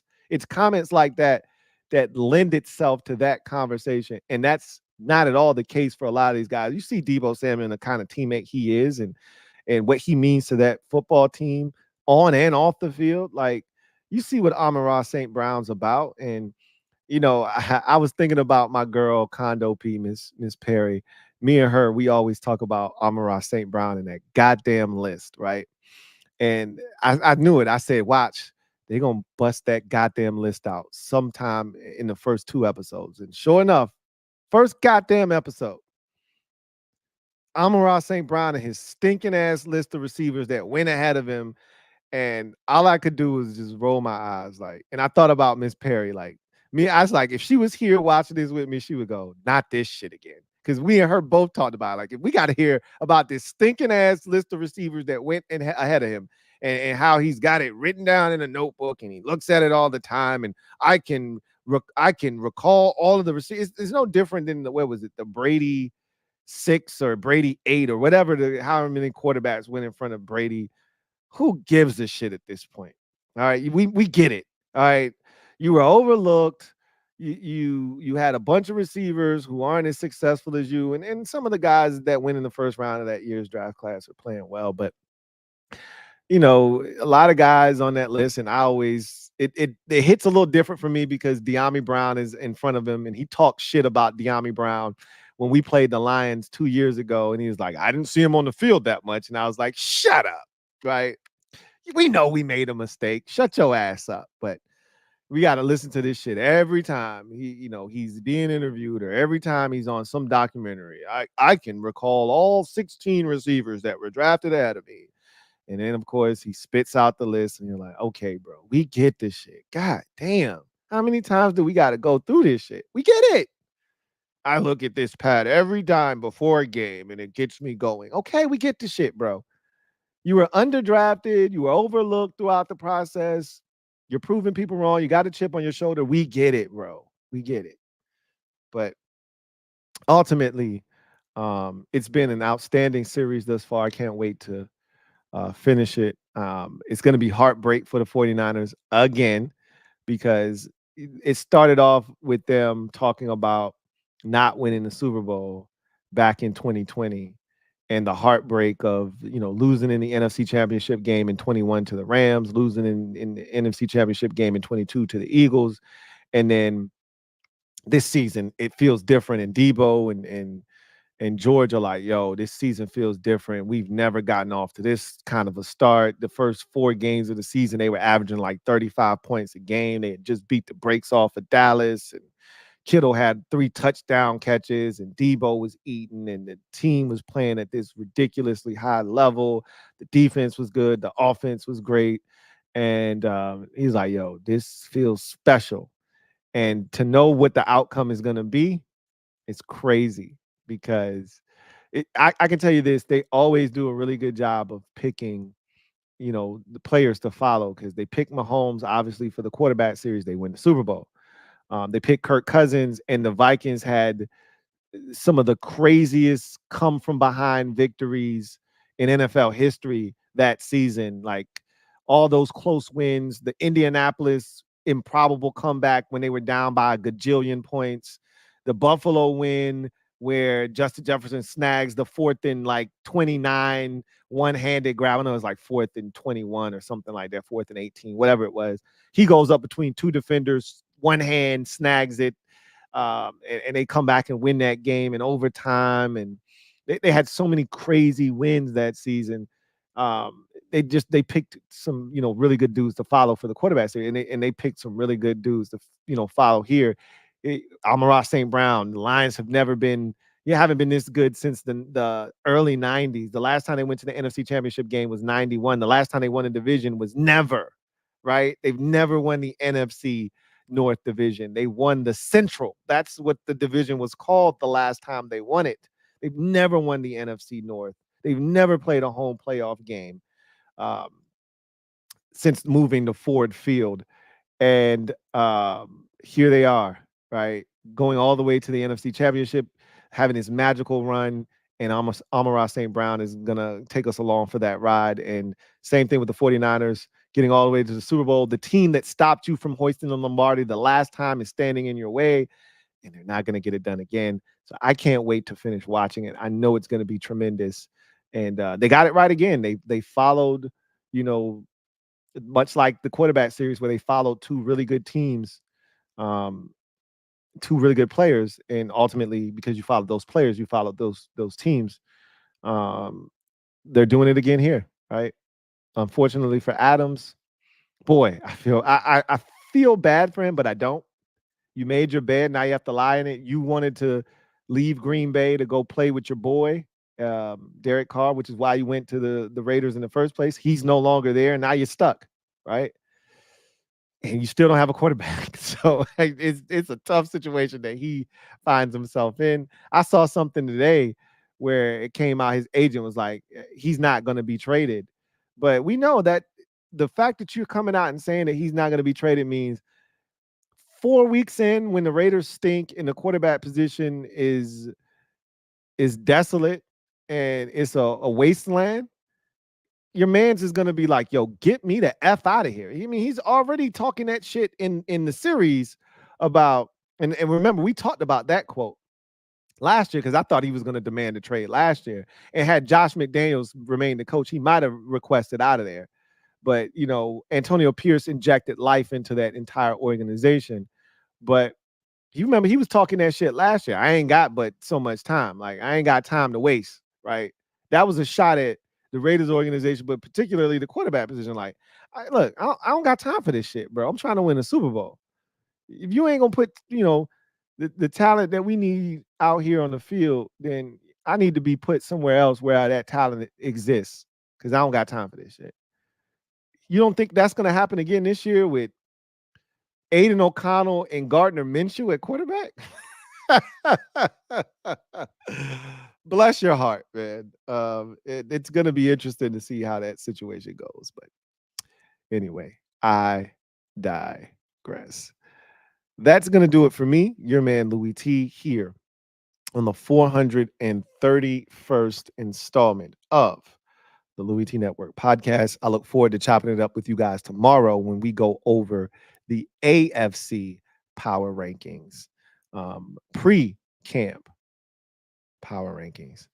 So we'll do that tomorrow. We'll also go over the top 10 quarterback list that was compiled by ESPN based off of conversations with executives, coaches, and personnel staff members around the NFL. So we'll break that list out. We'll dissect that, see what it says. Do we agree with it or not? So tomorrow's show will be just as exciting as I hope today's show was. I enjoyed today's show. I can't speak for you. Hopefully you did as well. Tomorrow's will be just as fun. So hopefully you will join me for that. In any event, that's going to do it for me, your man Louie T, here on the Louie T Network podcast. I look forward to chopping it up with you guys next time.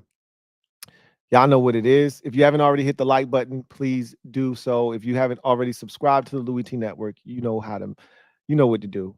Hit that subscribe button, turn that notification bell on so you don't miss a thing. Until next time, you guys take care. God bless. And good night.